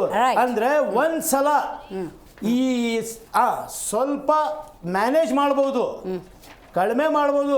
ಇವರು ಇನ್ನು 2 ವರ್ಷಕ್ಕೆ 3 ಸಲ 9 ರೂಪಾಯಿ ಜಾಸ್ತಿ ಮಾಡಿದ್ದಾರೆ ಹಾಲ್ ಮೇಲೆ, ಪೆಟ್ರೋಲ್ ಮೇಲೆ ಜಾಸ್ತಿ ಮಾಡಿದ್ದಾರೆ. ಇನ್ನು 3 ವರ್ಷ ಎಷ್ಟು ಜಾಸ್ತಿ ಮಾಡ್ತಾರೋ ನೋಡ್ಕೋಬೇಕು. Okay, got it, right. ಮಾತಾಡ್ತೀನಿ. 2 ವಿಚಾರಗಳಿಗೆ ನನಗೆ ಕಾಂಗ್ರೆಸ್ ವಕ್ತಾರರಿಂದ ಉತ್ತರ ಬೇಕು. ರಾಜ್ಯದಿಂದ ಎಷ್ಟೆಲ್ಲ ತೆರಿಗೆ ಹೋಗ್ತಾ ಇದೆ ಅಂತ ನೀವು ಲಿಸ್ಟ್ ಕೊಡ್ತಾ ಇದ್ರಿ, ರೈಟ್? ಅದನ್ನು ವಾಪಸ್ ತಗೊಳ್ಳೋದಕ್ಕೆ ಆ ಪಕ್ಷದವರೇ ಹೋಗ್ಬಿಟ್ಟು ಪತ್ರ ಬರೆದು ಮೀಟ್ ಮಾಡಿ ತರಬೇಕು ಅಂತಿಲ್ಲ. ನಿಮ್ಮ ರೋಲ್ ಏನು? ನಿಮಗೆ ತಾನೇ ಬೇಕಾಗಿರೋದು, ನೀವು ತಾನೇ ಆಡಳಿತ ನಡೆಸಬೇಕು. ಒಂದು. ಎರಡನೇದಾಗಿ BJP ಮತ್ತು JDS ವಕ್ತರು ಬಹಳ ಸ್ಪಷ್ಟವಾಗಿ ಹೇಳಿದ್ರು, ಬದುಕು ದುಸ್ತರ ಆಗಿದೆ, ಕಷ್ಟ ಆಗಿದೆ. ನೀವು ಕೂಡ 2,000 ರೂಪಾಯಿಂದ ಏನು ಬದುಕೇನು ಕಟ್ಕೊಳ್ಳೋಕ್ಕಾಗಲ್ಲ, ಬಹಳ ಸಂಕಟದ ಸನ್ನಿವೇಶ. ಹಾಗಾಗಿ ನಾವು ಹೋರಾಟ ಮಾಡೋದಲ್ಲ, ಜನ ಬೀದಿಗೆ ಬರ್ತಾರೆ, ಹೋರಾಟ ಮಾಡ್ತಾರೆ. ರೆಡಿ ಇದ್ದೀರಾ? ಮೇಡಮ್, ನಿಮ್ಮ ಮೊದಲನೇ ಪ್ರಶ್ನೆಗೆ ನಮ್ಮ ಮಾನ್ಯ ಮುಖ್ಯಮಂತ್ರಿಗಳು, ಉಪಮುಖ್ಯಮಂತ್ರಿಗಳು, ಸಂಬಂಧಪಟ್ಟ ಸಚಿವರುಗಳು ಕೇಂದ್ರ ಸರ್ಕಾರವನ್ನ ಕೇಳ್ಕೊಂಡಿದ್ದಾರೆ. ನರೇಂದ್ರ ಮೋದಿ ಅವ್ರನ್ನ ಭೇಟಿಯಾಗಿದ್ದಾರೆ, ಅಮಿತ್ ಶಾ ಅವ್ರನ್ನ ಭೇಟಿಯಾಗಿದ್ದಾರೆ, ರಾಜನಾಥ್ ಸಿಂಗ್ ಅವ್ರನ್ನ ಭೇಟಿಯಾಗಿದ್ದಾರೆ, ನಿರ್ಮಲಾ ಸೀತಾರಾಮನ್ ಅವ್ರನ್ನ ಭೇಟಿಯಾಗಿದ್ದಾರೆ. ನಮ್ಮ 9 ಜನ ಸಂಸದರು ಪ್ರತಿದಿನ ಸಂಸತ್ನಲ್ಲಿ ಮಾತಾಡ್ತಾ ಇದ್ದಾರೆ. ಕ್ಲಿಪ್ಪಿಂಗ್ಸು ಸಮೇತ ನಾನು ಕೊಡಬಲ್ಲೆ. ಒಂದು. ಇನ್ನೊಂದು ಗ್ಯಾರಂಟಿ ವಿಚಾರವನ್ನು ಅಣುಕು ಮಾಡುವಂಥ ಕೆಲಸ ಮಾಡ್ತಾ ಇದ್ದಾರೆ ಇವತ್ತಿಗೂ. ಅದೇ ಹರಿಯಾಣದಲ್ಲಿ, ಅದೇ ದೆಹಲಿನಲ್ಲಿ, ಅದೇ ಮಧ್ಯಪ್ರದೇಶದಲ್ಲಿ ಇಲ್ಲೆಲ್ಲ ಗ್ಯಾರಂಟಿನ ಕಾಪಿ ಮಾಡ್ಕೊಂಡು ಹೋಗಲ್ಲಿ ಇಂಪ್ಲಿಮೆಂಟ್ ಮಾಡಿಲ್ವಾ? ಇನ್ನೊಂದು, ಇವತ್ತು ಹಾಲಿನ ವಿಚಾರವಾಗಿ ಇವರು ಮಾತಾಡ್ತಾ ಇದ್ದಾರೆ. ಮಾತಾಡ್ಲೇಬೇಕಲ್ಲ.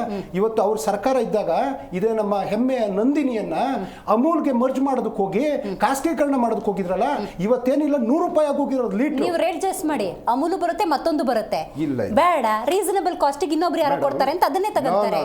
ನೀವೇ ರೆಡ್ ಕಾರ್ಪೆಟ್ ಹಾಕ್ಬಿಟ್ಟಂಗಾಗುತ್ತೆ. ಇಲ್ಲ ನಿಮಗೆ ಬಿಜೆಪಿ ಒಂದ್ ನಿಮಿಷ ನೀವು ಮಾತಾಡ್ಬೇಕಾದ್ರೆ ಸುಮ್ಮನೆ ಇದ್ದೀನಿ. ಒಂದ್ ನಿಮಿಷ ಮೇಡಮ್, ಇವತ್ತು ಬಿಜೆಪಿ ಆಳ್ವಿಕೆ ಇರ್ತಕ್ಕಂತಹ ಕೆಲವು ರಾಜ್ಯದಲ್ಲಿ ಹಾಲಿನ ದರ ಮೇಡಮ್, ಅಸ್ಸಾಂನಲ್ಲಿ 60 ರೂಪಾಯಿ ಲೀಟರ್ಗೆ, ಹರಿಯಾಣದಲ್ಲಿ 56, ಆಂಧ್ರ ಪ್ರದೇಶದಲ್ಲಿ 60, ರಾಜಸ್ಥಾನದಲ್ಲಿ 50, ಮಧ್ಯಪ್ರದೇಶದಲ್ಲಿ 52, ಪಂಜಾಬ್ನಲ್ಲಿ 56, ಉತ್ತರ ಪ್ರದೇಶದಲ್ಲಿ 56, ಮಹಾರಾಷ್ಟ್ರದಲ್ಲಿ 52, ಗುಜರಾತ್ನಲ್ಲಿ 53, ಕೇರಳದಲ್ಲಿ 52. ಕೇರಳ ಅವರ ಬಿಜೆಪಿ ಇಲ್ಲ. ಮತ್ತೆ ಇನ್ನೊಂದು ಈ ಮೂಲಕ ಏನ್ ಹೇಳಕ್ ಹೊರಟಿದ್ದೀರಿ?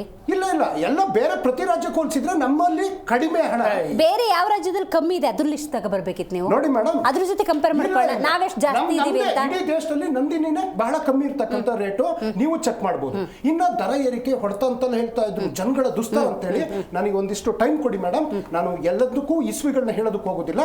ಆದ್ರೆ ನಾನು ಎಸ್ ಮೇಡಮ್, 2014, 2025 ಮೊಬೈಲ್ ದರ 10,000 ಇದ್ದಿದ್ದು ಇವತ್ತು 35,000. ಟಿವಿ 32 ಇಂಚಿಂದು 13,000 ಇದ್ದಿದ್ದು ಇವತ್ತು 36,000. AC 25,000 ಇದ್ದಿದ್ದು ಇವತ್ತು 44,000. ರೆಫ್ರಿಜರೇಟರ್ ಸಿಂಗಲ್ ಡೋರ್ದು ಅವತ್ತು 10,000 ಇದ್ದಿದ್ದು ಇವತ್ತು 20,000.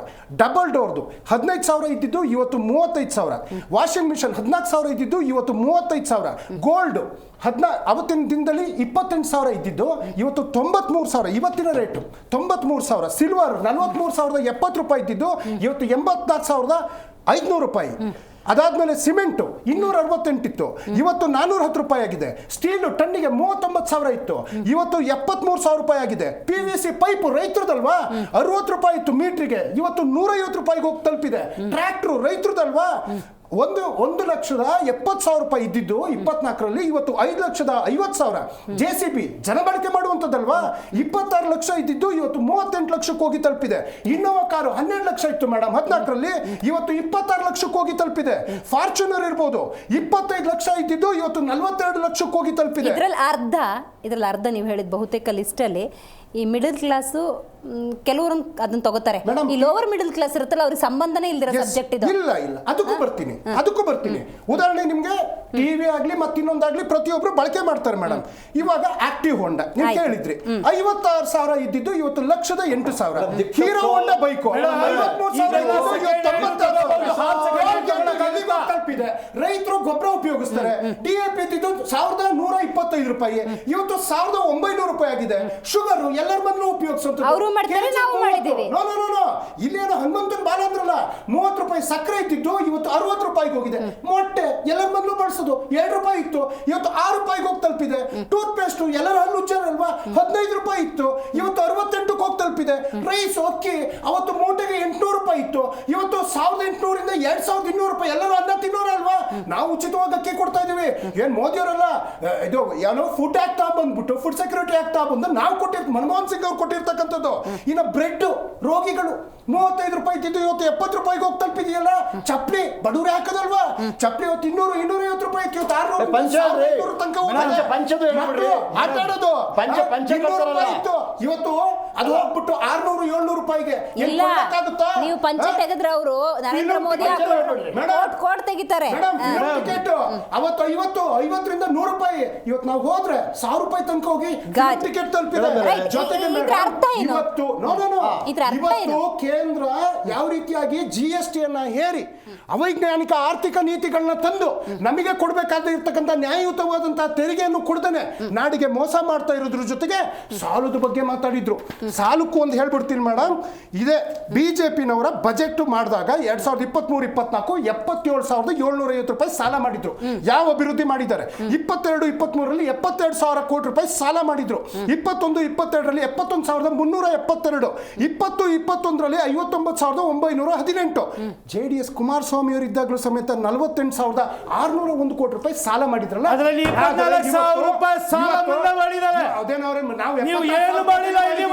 ಮನಮೋಹನ್ ಸಿಂಗ್ ಏನು ಮಾಡಿಲ್ಲ ಸರ್ಕಾರ ಕರ್ನಾಟಕದ ಬಗ್ಗೆ ಮೇಡಮ್. ಮನಮೋಹನ್ ಸಿಂಗ್ ಏನು ಮಾಡಿದ್ರು ಅದಲ್ಲ. ಇನ್ನೊಂದು ಮೇಡಮ್, ಅದ್ವಾನ ನಮ್ಮ ಮಾತಾಡಿದ್ರಲ್ಲ, ಈ ದೇಶಕ್ಕೆ ಸ್ವಾತಂತ್ರ್ಯ ಬಂದು 2014 ತನಕ 55 ಲಕ್ಷ ಕೋಟಿ ರೂಪಾಯಿ ಸಾಲ ಇತ್ತು ಮೇಡಮ್.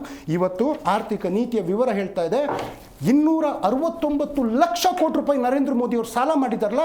ಏನಾಗಬೇಕು? 269 ಲಕ್ಷ ಕೋಟಿ ರೂಪಾಯಿ ಸಾಲ ನಮ್ಮ ಮೇಲೆ ಇಟ್ಟಿದಾರಲ್ಲ, ಚಪ್ಪಡಿ ಕಲ್ಲಲ್ವಾ? ಇದನ್ನ ಸರಿ ಮಾಡಕ್ಕೆ 25 ಅವತ್ತಿನ ಕಾಲದಲ್ಲಿ ಒಬಾಮ ಬಂದು ಮನಮೋಹನ್ ಸಿಂಗ್ ಅವ್ರ ಜೊತೆ ಕೂತ್ಕೊಂಡು ಆರ್ಥಿಕವಾಗಿ ಸಂಕಷ್ಟ ಇಡೀ ವಿಶ್ವ ಅನುಭವಿಸ್ತಾ ಇದ್ದಾಗ ನಮ್ಮ ದೇಶದ ಆರ್ಥಿಕ ಪರಿಸ್ಥಿತಿ ಎಲ್ಲಿಗೆ ಹೋಗಿ ನಿಂತಿತ್ತು? ಸದೃಢವಾಗಿತ್ತು. ಆಯ್ತು, ಕಾಂಗ್ರೆಸ್ನವ್ರು ಏನೇನು ಮಾಡಿದ್ದಾರೆ ಅಂತಂದ್ರೆ, ನಾವು ಹೋದ ಮೂಲಗಳಲ್ಲೂ ಕಾಂಗ್ರೆಸ್ ಕಟ್ಟಿರ್ತಕ್ಕಂಥ ರಸ್ತೆಗಳಿದಾವೆ, ನವೋದಯ ಶಾಲೆಗಳಿದಾವೆ,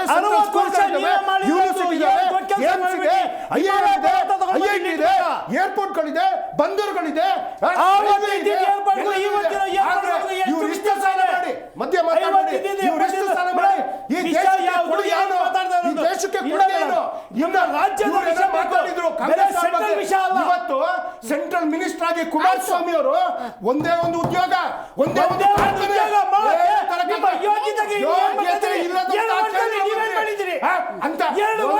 ಒಂದು ಬಜೆಟ್ ನ ವಿಚಾರವಾಗಿ ಮಾತನಾಡೋದಕ್ಕೆ ಆಗ್ತಾ ಇಲ್ಲದಂತ ನಾಡದ್ರೋಹಿಗಳಾಗಿದ್ದಾರಲ್ಲ. ಯಾವ ನೈತಿಕತೆ ಇದೆ?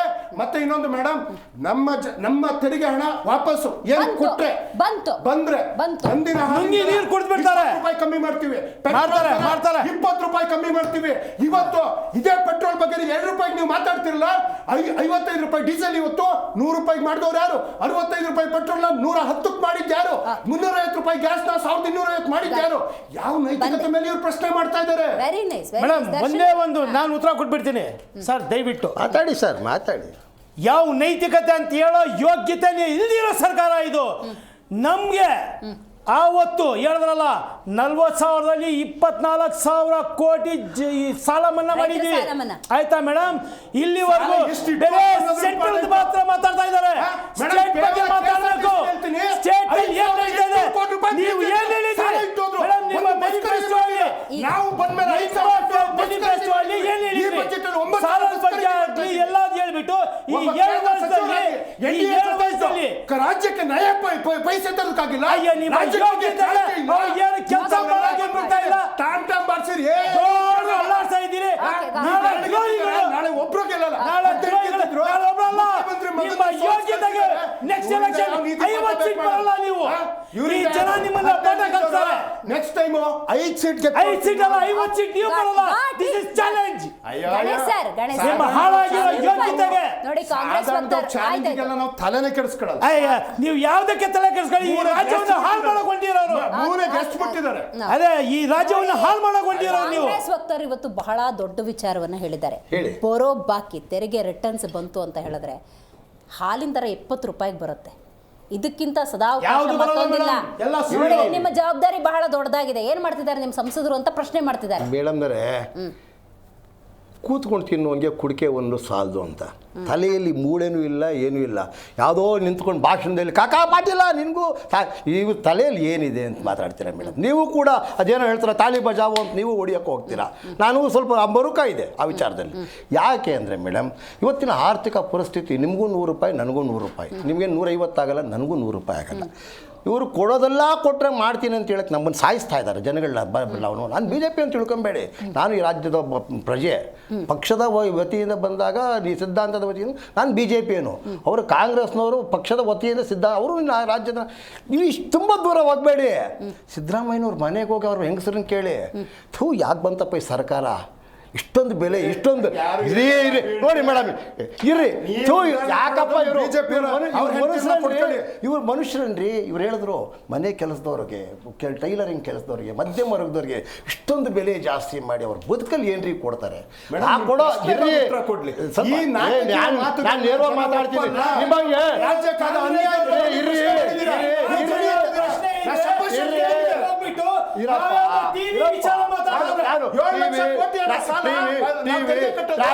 ಟಿವಿ ಟ್ರ್ಯಾಕ್ಟ್ರು ಇವಾಗ ಮಂತ್ರಿಗಳೆಲ್ಲ ಮೊನ್ನೆ ಎಲ್ಲ ಹೊಸ ಹೊಸ ಕಾರ್ಗಳು ತಕೊಂಡ್ರಲ್ಲ, ಹಳೆ ಕಾರ್ಗಳು ಬಿಟ್ಬಿಟ್ಟು ಸರ್ಕಲ್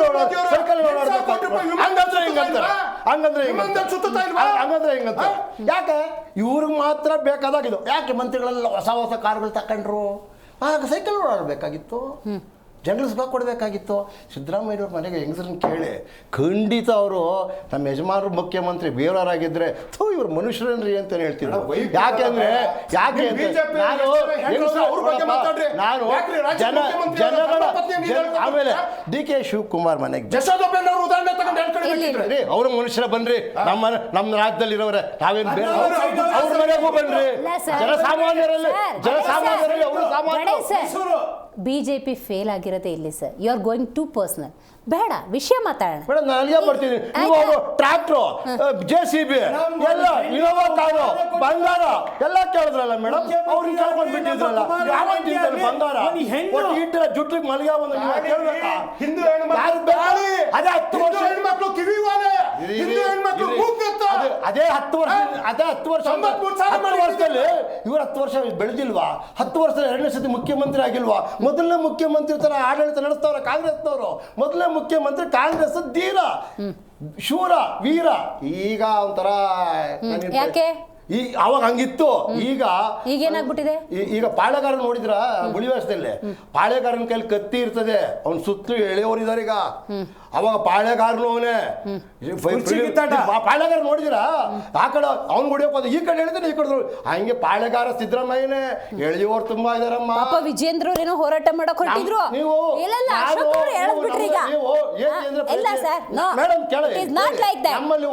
ನಮ್ಮಲ್ಲಿ ಸಮನ್ವಯದ ಕೊರತೆ ಇದೆ, ಒಪ್ಕೊಂಡಿದ್ದೀನಿ. ನಮ್ಮಲ್ಲಿ ವೈಯಕ್ತಿಕವಾದಂತ ಒಂದು ಇದು ಜಾಸ್ತಿ ಆಗ್ತಾ ಇದೆ. ಆಡಳಿತ ಪಕ್ಷಕ್ಕೂ ನಮ್ಮನ್ನು ಹೋಲಿಸ್ಕೊಂಡು ಮಾತಾಡಿದ್ರೆ ಆಡಳಿತ ಪಕ್ಷದವ್ರದ್ದು ಹೇತ್ಲಾಂಡಿ ಬದುಕಾಗ್ಬಿಡ್ತದೆ. ಆಡಳಿತ ಪಕ್ಷ ಆಡಳಿತ ಪಕ್ಷಕ್ಕೆ ಬಹಳ ಜವಾಬ್ದಾರಿ ಇದೆ. ನಾನು ಅದಕ್ಕೆ ನಿಮ್ಗೆ ಹೇಳ್ತಿರೋದು. ಯಾಕೆ ಅಂತ ನನ್ನ ಮನೆ ಬೇರೆ ಇಲ್ಲ, ನಿನ್ನ ಮನೆ ಬೇರೆ ಇಲ್ಲ. ಅದಕ್ಕೆ ಅವ್ರು ಎಲ್ರಿಗೂ ಫ್ರೀ ಕೊಟ್ಟಿದ್ದು. ಕಾಕಾ ಪಾಟೀಲ್ಗೂ ಯಾರಿಗೆ? ಸಿದ್ದರಾಮಯ್ಯನವರು ಗ್ಯಾರಂಟಿ ಯೋಜನೆಗಳನ್ನ ನಿನಗೂ ಫ್ರೀ. ಅದೇ ಏನ್ ಹೇಳ್ತಾರೆ, 3 ತಿಂಗಳು ಒಂದ್ಸತಿ ಕೊಡ್ತೀವಿ, ಎಲೆಕ್ಷನ್ ಬಂದಾಗ ಕೊಡ್ತೀವಿ, ತಿಂಗಳು ಕೊಡಲ್ಲ. ತಿಂಗಳು ಹೇಳಿದ್ರೆ ಎಲ್ಲ ಸರ್, ತೆರಿಗೆ ಹಣ ತಗೋಬರಕ್ಕೆ ಏನ್ ಸರ್ ಸಮಸ್ಯೆ ನಿಮ್ಗೆ? ವಾಪಸ್ ರಿಟರ್ನ್ಸ್ ಯಾರು ಮೇಡಮ್? ತೆರಿಗೆ ನೋಡಿ, ರಾಷ್ಟ್ರೀಯ ಹಿತದೃಷ್ಟಿ ಬಂದಾಗ 32 ರಾಜ್ಯ ನೋಡಬೇಕು. ಇವರು ಕರ್ನಾಟಕ ನೋಡ್ತಾ ಪೂರ್ತಿ ಕೇಳಿ ಮೇಡಮ್, ಪೂರ್ತಿ ಕೇಳಿ. ರಾಷ್ಟ್ರೀಯ ಪಕ್ಷ ಅಂತ ಬಂದಾಗ 32 ರಾಜ್ಯಗಳು. ಇವತ್ತು ಪ್ರತಿಯೊಂದು ರಾಜ್ಯವು ಯಾವ ಮಟ್ಟದಲ್ಲಿ ಇದೆ ಅಂತ ನೋಡಿ. ಇದೇ 60-70 ವರ್ಷ ಆಳದಂತ ರಾಷ್ಟ್ರೀಯ ಪಕ್ಷದ ಗತಿ ಏನಾಯ್ತು ನೋಡಿ. ಯಾಕೆ ಅವ್ರು ರಾಷ್ಟ್ರೀಯ ಆಳ್ಲಿಲ್ವಾ? ಏನಾಯ್ತು ನೋಡಿ. ಅದನ್ನ ಯಾಕೆ ಯೋಚನೆ ಮಾಡಲ್ಲ ನೀವು? ಬರೀ ದುಡ್ಡು ಅಂದ್ರೆ ನಾವು ಸಮಬಾಳು ಸಮಪಾಲು ಸಬ್ಕಾ ಸಾಥ್ ಸಬ್ಕಾ ವಿಕಾಸ್. ಬರೀ ಕರ್ನಾಟಕ ನಾವು ಬರ್ತಾ ಹೌದು. ನೀವು ಶ್ರೀಮಂತರು, ನಿಮ್ಮ ಹತ್ರ ತಗೊಂಡೇ ಬಡವರು ಕೊಡಬೇಕು. ಶ್ರೀಮಂತ ರಾಜ್ಯ ಆರ್ಜನೆ ಇದನ್ನ ತಗೊಂಡೇ ಬಡ ರಾಜ್ಯಗಳನ್ನ ಉದ್ಧಾರ ಮಾಡಬೇಕು. ಎಲ್ಲರೂ ಬಂದು ಇಲ್ಲಿ ದುಡಿತಾವ್ರೆ.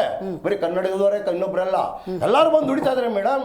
ರಾಷ್ಟ್ರೀಯ ಸಂಪನ್ಮೂಲಗಳು ರಾಷ್ಟ್ರದ ಜನತೆಗೆ ಸೇರ್ಬೇಕು. ನಾವ್ ಯಾವ್ದೋ ರಾಷ್ಟ್ರಕ್ಕೆ ಬೇರೆ ರಾಷ್ಟ್ರಕ್ಕೆ ಕೊಡ್ತಿಲ್ಲ. ಏನ್ ಮಾತಾಡ್ತೀರಾ ಮೇಡಮ್ ನೀವು? ಈ ರಾಷ್ಟ್ರೀಯತೆ ವಿಚಾರದಲ್ಲಿ ಮಾತಾಡಿ, ಬರೀ ದುಡ್ಡಿನ ವಿಚಾರದಲ್ಲಿ ಮಾತಾಡಬೇಡಿ. This is unfair discuss. ನಾನು ಹೇಳ್ತೀನಿ, ನೀವು ಆ ರೀತಿ ರಾಷ್ಟ್ರೀಯ ಪಕ್ಷಗಳ ಸಂಪನ್ಮೂಲ ರಾಜ್ಯಗಳ ಅದಕ್ಕೊಂದು ಬೇರೆ ಡಿಬೇಟ್ ಇಡಿ. ಇವು ನಾವು ಕೇಳ್ತಿರೋದು ನಾವು ಮಧ್ಯಮ ವರ್ಗದ. ನಾನು ಕಡು ಬಡವರು, ಮಧ್ಯಮ ವರ್ಗದವರು, ಅವತ್ತು ದುಡ್ಕೊಂಡು ತಿನ್ನೋರು ಬದುಕಿಗೆ ಕೆಲವು ಮೂಲಭೂತ ವಸ್ತುಗಳ ಅವಶ್ಯಕತೆ ಇದೆ. ಹಾಲು ಇರ್ಬೋದು, ಅಥವಾ ಪೆಟ್ರೋಲ್ ಇರ್ಬೋದು, ಅಥವಾ ಈಗ ನೋಡಿ, ಒಬ್ಬ ಡೀಸೆಲ್ ಪೆಟ್ರೋಲ್ ಹಾಕ್ಸ್ಬೇಕಾದ್ರೆ ರಾತ್ರಿಯಿಂದ 2 ರೂಪಾಯಿ ಜಾಸ್ತಿ ಆಯಿತು. ಅವ್ನು ಸ್ವಂತ ಕಾರಲ್ಲಿ ಓಡಾಡೋಕ್ಕೂ ಯೋಚನೆ ಮಾಡ್ತಾನೆ, ಮೆಟ್ರೋದಲ್ಲಿ ಬರೋಕ್ಕೂ ಯೋಚನೆ ಮಾಡ್ತಾನೆ, ಬಸ್ಸಲ್ಲಿ ಹೋಗೋಕ್ಕೂ ಯೋಚನೆ ಮಾಡ್ತಾನೆ. ಹೆಂಡ್ತಿನ ಕರ್ ಕೊಡಿದ್ರೆ ಹೆಂಡ್ತಿ ಫ್ರೀ, ಗಂಡ ಬೇಡ. ನಾನು ಈ ಮಾಡಿ ನಾನು ಅದ್ರ ಕೊಡೋದ್ರ ಬಗ್ಗೆ ಆಕ್ಷೇಪ. ಅದು 1 ತಿಂಗಳು ಕೊಟ್ರ, 1 ತಿಂಗಳು 2 ಸಾವಿರ. ನಿಮ್ಗೆ 2 ತಿಂಗಳಿಗೆ ಒಂದ್ಸತಿ ಸಂಬಳ ಕೊಟ್ಟರೆ ನಡೆಯತ್ತಾ? 1 ವಾರದ ಊಟ ಒಂದೇ ಸತಿ ಮಾತಾಡಿ ತಿಂದ್ಬಿಟ್ಟು ಉಪವಾಸ ಇರೋಕ್ಕಾಗತ್ತಾ? ನಿಮ್ಮ ಕೈಲಿ ನಡ್ಸೋಕ್ಕಾಗ್ತಿಲ್ಲ. ಪ್ರಾಮಾಣಿಕ ಒಪ್ಕೊಳ್ಳಿ. ನೀವು ಅದಕ್ಕೋಸ್ಕರ ತಿರ್ಗಾ ಜನಗಳ ಮೇಲೆ ಹೊಡಿಬೇಡಿ. ಸಾಲ ತಗೊಂಡಿದ್ದೀರಾ, ನಾವು ಅದ್ರ ಬಗ್ಗೆ ಆಕ್ಷೇಪ ಮಾಡಲಿಲ್ಲ. ರಾಜ್ಯ ಅಭಿವೃದ್ಧಿ ಮಾಡ್ತಿದ್ರೆ ನಾಳೆ ಉತ್ತರದಾಯಿ ಎಲ್ಲ ಪಕ್ಷ ಆಗುತ್ತೆ. ಆದರೆ ಜನಗಳ ದುಡ್ಡು ಕಿತ್ಕೊಂಡು SC ದುಡ್ಡು ತಗೊಂಡು ಅವ್ರ ದುಡ್ಡನ್ನು ತಗೊಂಡು ನೀವು ಅಭಿವೃದ್ಧಿಗೆ ಮಾಡ್ತೀವಿ ಅಂತ ಹೇಳಿ ಕೊನೆಗೆ ಉತ್ತರ ಕೇಳಿದಾಗ ನಾವು SC ಜನತೆ ಫ್ರೀ ಕೊಡ್ತಿಲ್ವ ಅಂತ ಹೇಳ್ತಾರೆ. ನ್ಯಾಯನ ಮೇಡಮ್? ಎಷ್ಟು ಅತ್ಯದ್ಭುತವಾಗಿ ಮಾತಾಡಿದ್ರಿ ಸರ್. ನನ್ನ ಪ್ರಶ್ನೆನೇ ಇದು. ನೀವು ಮೂಲವಾಗಿ ನನ್ನ ಪ್ರಶ್ನೆಗೆ ಯಾಕೆ ಉತ್ತರ ಕೊಡ್ತಿಲ್ಲ ಅಂದರೆ ಇದೇ ಕಾರಣಕ್ಕೆ. ಮಾಡಿ ಹೋರಾಟನ ಜನರ ಬದುಕು ಕಷ್ಟ ಆಗಿದೆ, ಹೆಂಗೆ ಮಾಡ್ತಿದ್ದೀರಿ, ಯಾವ ಸಮನ್ವಯತೆಯಲ್ಲಿ, ನಿಮಗೆ ರಿಸಲ್ಟ್ ಬೇಕಾ ಬೇಡ? ನೀವು ಮಾಡಿದ ಹೋರಾಟಕ್ಕೆ ಅತ್ಯುತ್ತಮವಾದಂಥ ಗೌರವಿಸುತ್ತಾ ನಾನು ಸ್ವಲ್ಪ ಸಮಯ ತಗೊಳತ್ತ ಆರಂಭ ಇದು ನಿಮ್ಮ ಎಲ್ಲವನ್ನೂ ನಿಮ್ಗೊಂದು ಉತ್ತರ ಕೊಡ್ತೀನಿ. ನೀವು ಆರಂಭ ಬ್ರೇಕಲ್ಲಿ ಒಂದು ಮಾತು ಹೇಳಿದ್ರಿ, ರಾಧಾ ಮೋಹನ್ ಅಗರ್ವಾಲ್ ಬಂದಿದ್ದರು, ಅವರು ಬಂದರು, ಇವರು ಬಂದರು, ಏನೇನೋ ಆಯಿತು, ಏನೂ ಆಗಿಲ್ಲ, ಮೋದಿನೇ ಬರಬೇಕಾ ಅಂತ ಹೇಳಿದ್ರು. ಒಂದು ಚೆನ್ನಾಗಿ ತಿಳ್ಕೊಳ್ಳಿ, ಹೇಳ್ತೀನಿ. ಸ್ವಲ್ಪ ಬಿಟ್ವಿ, ನೋಡೋಣ. ಯಾಕೆ ಅಂತಂದರೆ ಮನುಷ್ಯನಿಗೆ ಗಂಗೆ ಕೂಡ 3 ಸತಿ ಅವಕಾಶ ಕೊಡ್ತಾಳೆ. ಯಾರನ್ನ ಬಚಾವ್ ಅಂತ ಹೇಳ್ತಾರೆ, ಯಾರನ್ನ ಅವನಾಗ ಅವ್ನು ಎದ್ದು ಬರ್ತಾರೆ, ಯಾರನ್ನ 3 ಸತಿ ಅವಕಾಶ ಕೊಡ್ತಿಲ್ಲ ಅಂದರೆ ಇನ್ನು ಹಣೆ ಬರ ಅಂತ. ನಾವು ಸಾಕಷ್ಟು ಅವಕಾಶ ಕೊಟ್ಟು, ಯಾಕೆಂದರೆ ಒಬ್ಬ ವ್ಯಕ್ತಿಯಲ್ಲಿ ಏಕಾಏಕಿ ನಿರ್ಧಾರ ತಗೊಳ್ಬಾರ್ದು. ಆಮೇಲೆ ನಮಗೆ ಅಧಿಕಾರ ಇದೆ ಅಂತೇಳಿ ದಂಡ ಪ್ರಯೋಗ ಕೂಡ ಮಾಡಬಾರ್ದು. ಸ್ವಲ್ಪ ತಿದ್ದುಕೊಳ್ಳಿಲ್ಲ, ಒಂದೊಂದೇ ಮಾಡ್ತೀವಿ. ನೀವು ಹೇಳ್ತಿರೋದು ನಮ್ಮ ಪಕ್ಷದ ಒಳಿತಾಗಿ ಮನುಷ್ಯ, ನೀವು ಹೇಳ್ತಿರೋದು ನಮ್ಮ ಒಳಿತಿಗಾಗಿ ತಗೊಂಡು ಹೇಳ್ತಿರಕ್ಕಂಥ ಮಾತನ್ನು ನಾನು ಗೌರವಿಸುತ್ತಾ ನಮ್ಮ ನಿರ್ಧಾರಗಳು ಯಾವ ರೀತಿಯಲ್ಲಿ ಇರುತ್ತೆ. ಆಮೇಲೆ ಒಂದು ಸತಿ ತಗೊಂಡ್ರೆ ಸರಾಗುತ್ತೆ, ಎಲ್ಲ ಟೈಮ್ ಇದೆ, ಏನು ತೊಂದರೆ ಅಷ್ಟೊಂದು. ಈಗ ಜನಪರವಾದ ಹೋರಾಟಗಳು ಯಾತಕ್ಕೆ ಅಂದರೆ ಜನಗಳಿಗೆ ಆಡಳಿತ ಪಕ್ಷ ಒಂದು ರೀತಿ ಶತ್ರುಗಳನ್ನಾಗಿ ನೋಡ್ತಾ ಇದೆ. ಜನಗಳನ್ನು ನಾವು ಅವ್ರನ್ನ ಏನಾದರೂ ಮಾಡಿ ಒಂದು ರೀತಿಯಲ್ಲಿ ಸಮಾಧಾನ ಮಾಡಿ, ಇಲ್ಲ ಆಡಳಿತ ಪಕ್ಷಕ್ಕೆ ಆಡಳಿತ ನಡೆಸತಕ್ಕಂಥ ಚಾಕಚಕ್ಯತೆಯೂ ಇಲ್ಲ, ಚತುರತೆಯೂ ಇಲ್ಲ. ಆಮೇಲೆ ಆಡಳಿತ ಪಕ್ಷದಲ್ಲಿ ನಾವು ಅಧಿಕಾರದಲ್ಲಿ ಇರಬೇಕು ಅನ್ನತಕ್ಕಂಥ ಅಪಾಹಪಿಯೇ ಹೊರತು ಜನಗಳ ಹಿತಾಸಕ್ತಿಯನ್ನು ಕಾಪಾಡ್ತಕ್ಕಂಥ ಚಿಂತನೆ ಇಲ್ಲ. ರೈಟ್. ನಾನು ಅಲ್ಲೊಂದು ಸಣ್ಣ ಪಾಸ್ ತಗೋತೀನಿ ಸರ್. ನೀವು ಹೇಳಿದ್ರಿ ಒಂದು ಅವಕಾಶ ಕೊಟ್ವಿ, ತಿದ್ಕ ಥರ ನೋಡ್ತೀವಿ, ನೋಟಿಸ್ ಕೊಟ್ವಿ, ಇವಾಗ ಏನು ಕ್ರಮ ತಗೋಬೇಕು ಹೈಕಮಾಂಡ್ ಅಂತ ಒಂದಿರುತ್ತಲ್ಲ ಸರ್, ಅದಕ್ಕೆ ಉಚ್ಚಾಟಿಸೋದೇ ಕೆಲಸ ಅಲ್ಲ. ವಿಜಯೇಂದ್ರ ಅವ್ರಿಗೂ ಇದೊಂದು ಪಾಠ. ಸಮನ್ವಯತೆಯನ್ನು ಕಾಪಾಡ್ಕೋಬೇಕು. ಹಿರಿಯರನ್ನು ಕಿರಿಯರನ್ನು ಹೆಂಗೆ ಕಾಣ್ಬೇಕು ಹಂಗೆ ಕಾಣಬೇಕು. ನೆಕ್ಸ್ಟ್ ರಮೇಶ್ ಜಾರಕಿಹೊಳಿ ಅವ್ರು ಮಾತಾಡಿದ್ರು ಅಂತ ಅವ್ರನ್ನ ಉಚ್ಚಾಡ್ಸೋಕ್ಕಾಗತ್ತಾ? ಶ್ರೀರಾಮುಲು ಮಾತಾಡಿದ್ರು ಅಂತ ಅವ್ರನ್ನ ಉಚ್ಚಾಡ್ಸೋಕ್ಕಾಗತ್ತಾ? ಆರ್ ಅಶೋಕ್ ಅವ್ರು ಧ್ವನಿ ಎತ್ತಿದ್ರು ಅಂತ ಅವ್ರನ್ನ ಉಚ್ಚಾಡ್ಸೋಕ್ಕಾಗತ್ತಾ? ಅಂದರೆ ಇದೇ ಪರಿಪಾಠ ಅಲ್ಲ.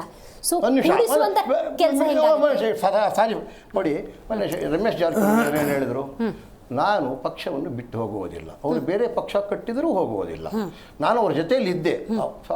ಆದರೆ ಬಸವರಾಜ ಪಾಟೀಲ್ ಯತ್ನಾಳ್ ಅವರು ಪಕ್ಷದ ಐಡಿಯಾಲಜಿ ಬಗ್ಗೆ ಎಂದೂ ಮಾತಾಡ್ತಿರ್ಲಿಲ್ಲ, ವೈಯಕ್ತಿಕವಾಗಿ ಟಾರ್ಗೆಟ್ ಮಾಡ್ತಿದ್ರು.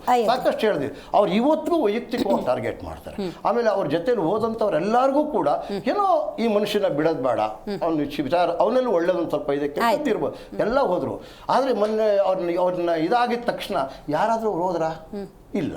ರಮೇಶ್ ಜಾರಕಿಹೊಳಿ ಏನು ಹೇಳಿದ್ರು, ನಾವು ಚಟನೆ ಮಾಡಲ್ಲ, ನೀವು ಸಮನ್ವಯ ವಿಚಾರಕ್ಕೆ ಮಾತ್ರ ಮಾತಾಡ್ತಿದ್ದೀವಿ, ಜನಪರಕ್ಕೆ ಸಂಬಂಧಪಟ್ಟಿದ್ದಲ್ಲ, ಬೆಲೆ ಏರಿಕೆಗೆ ಸಂಬಂಧಪಟ್ಟಿದ್ದಲ್ಲ, ನೀವು ನಮ್ಮ ಪಕ್ಷದ ವಿಚಾರಕ್ಕೆ ಸಂಬಂಧಪಟ್ಟಂತೆ. ಮೇಡಮ್, ಯಾರಿಗೂ ಇಲ್ಲ, ಪಕ್ಷ ಎಲ್ಲರಿಗೂ ಬುದ್ಧಿ ಕಲಿಸುತ್ತೆ, ಕಾಲ ಎಲ್ಲರಿಗೂ ಬುದ್ಧಿ ಕಲಿಸುತ್ತೆ. ಆದರೆ ಇವರು ದೃಷ್ಟಿಯಲ್ಲಿ ನಮ್ದು ಎರಡು ಕಣ್ಣು ಎತ್ತಾಳೋ ವಿಚಾರದಲ್ಲಿ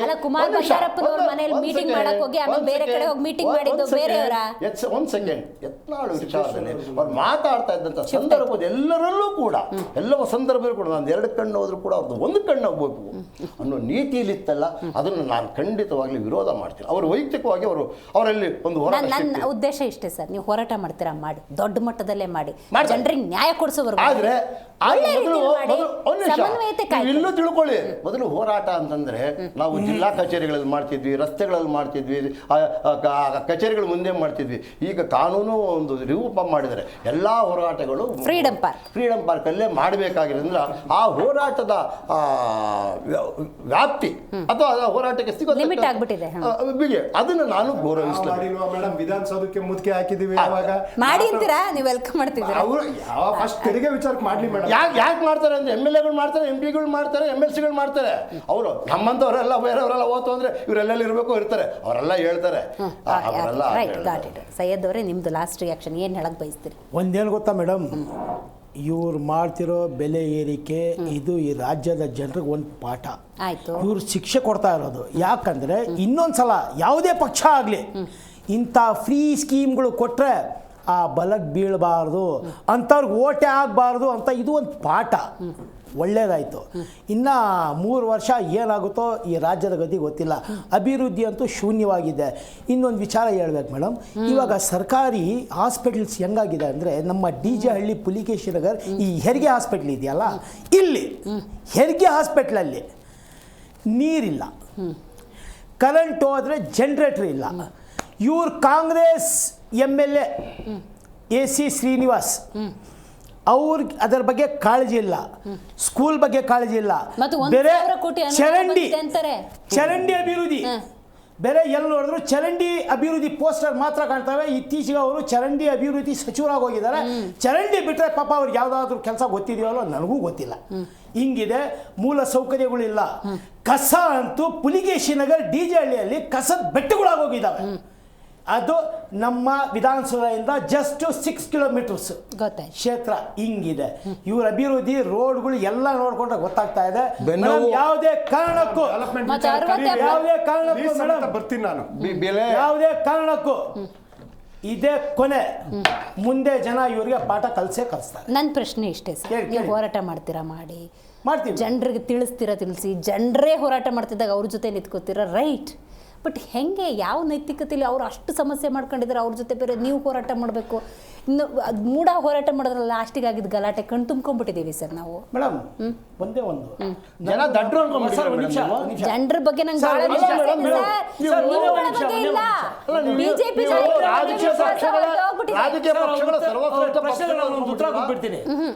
ಲಾಸ್ಟ್ ಟೈಮ್ ಅವರು ಬಂದಿದ್ದು ವಿಜಯೇಂದ್ರ ಆರ್ ಅಶೋಕ್ ಅವರು ದೊಡ್ಡ ನಾಯಕರು ಅಂತ ಗುರುತಿಸ್ಕೊಂಡಿದ್ದಾರೆ ಸರ್ ರಾಜ್ಯ ಬಿಜೆಪಿಲಿ. ಅವ್ರವರೇ ಅಂಡರ್ಸ್ಟ್ಯಾಂಡಿಂಗ್ ಇಲ್ಲ ಅಂದ್ರೆ ಏನು ಹೋರಾಟ ಮಾಡಿ ಏನು ಪ್ರಯತ್ನ? ಆರ್ ಅಶೋಕ್ ಅವ್ರನ್ನ ಗೆಲ್ಲಿಸಿದವರು, ಮೇಡಮ್. ವಿಜೇಂದ್ರ ಅವ್ರನ್ನ ಗೆಲ್ಲಿಸಿದವ್ರು ನಂಬಿಕೆ ಇಟ್ಕೊಂಡಿರ್ತಾರೆ. ನಿಮ್ಮ ಆಂತರಿಕ ಕಲಹ ಒಬ್ಬ ಕಾರ್ಯಕರ್ತನ ಕತ್ತೆ ಹೆಸಗ್ದಂಗೆ ಗೊತ್ತಾ? ಒಂದು ಆಸ್ತಿ ಅಡವನ್ನೆಲ್ಲ ಮಾಡಿಬಿಟ್ಟು ತಗೊಬಂದು ನನ್ನ ನಾಯಕ ಗೆಲ್ಲಿ ಅವನ ಆಸ್ತಂದಲ್ಲಿ ಕುತ್ಕೋಬೇಕು ಅಂತ ಒಂದು ಆಸೆ ಪಟ್ಟಿರ್ತಾರೆ. ನೀವು ಸೇರಿದಂಗೆ ನಿಮ್ಮ ಆಸೆಗೆ ಆಶಾ ಗೋಪುರನ ಇಳಿಸ್ದಂಗಲ್ವಾ?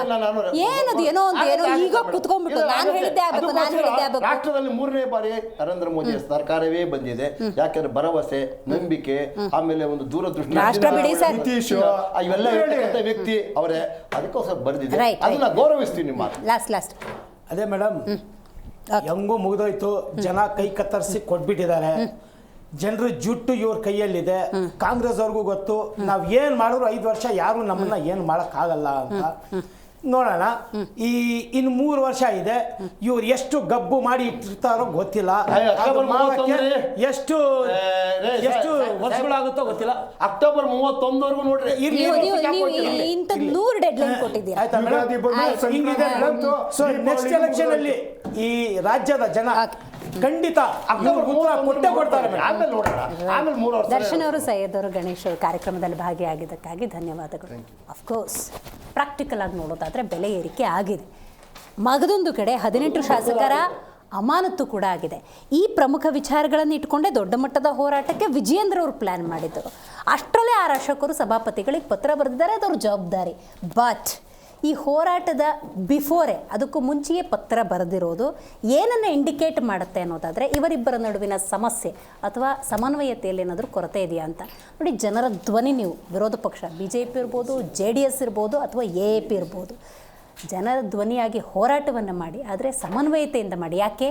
ಫಲಿತಾಂಶ ಬೇಕಲ್ಲ. ಆ ಕಾರಣಕ್ಕೆ ಅಂತ ಹೇಳ್ತಾ ಇವತ್ತಿನ ಕಾರ್ಯಕ್ರಮವನ್ನು ಮುಗಿಸೋಣ. ನೋಡ್ತಾ ಇರಿ ಜೀ ಕನ್ನಡ ನ್ಯೂಸ್, ಸತ್ಯವೇ ಸುದ್ದಿಯ ಜೀವಾಳ.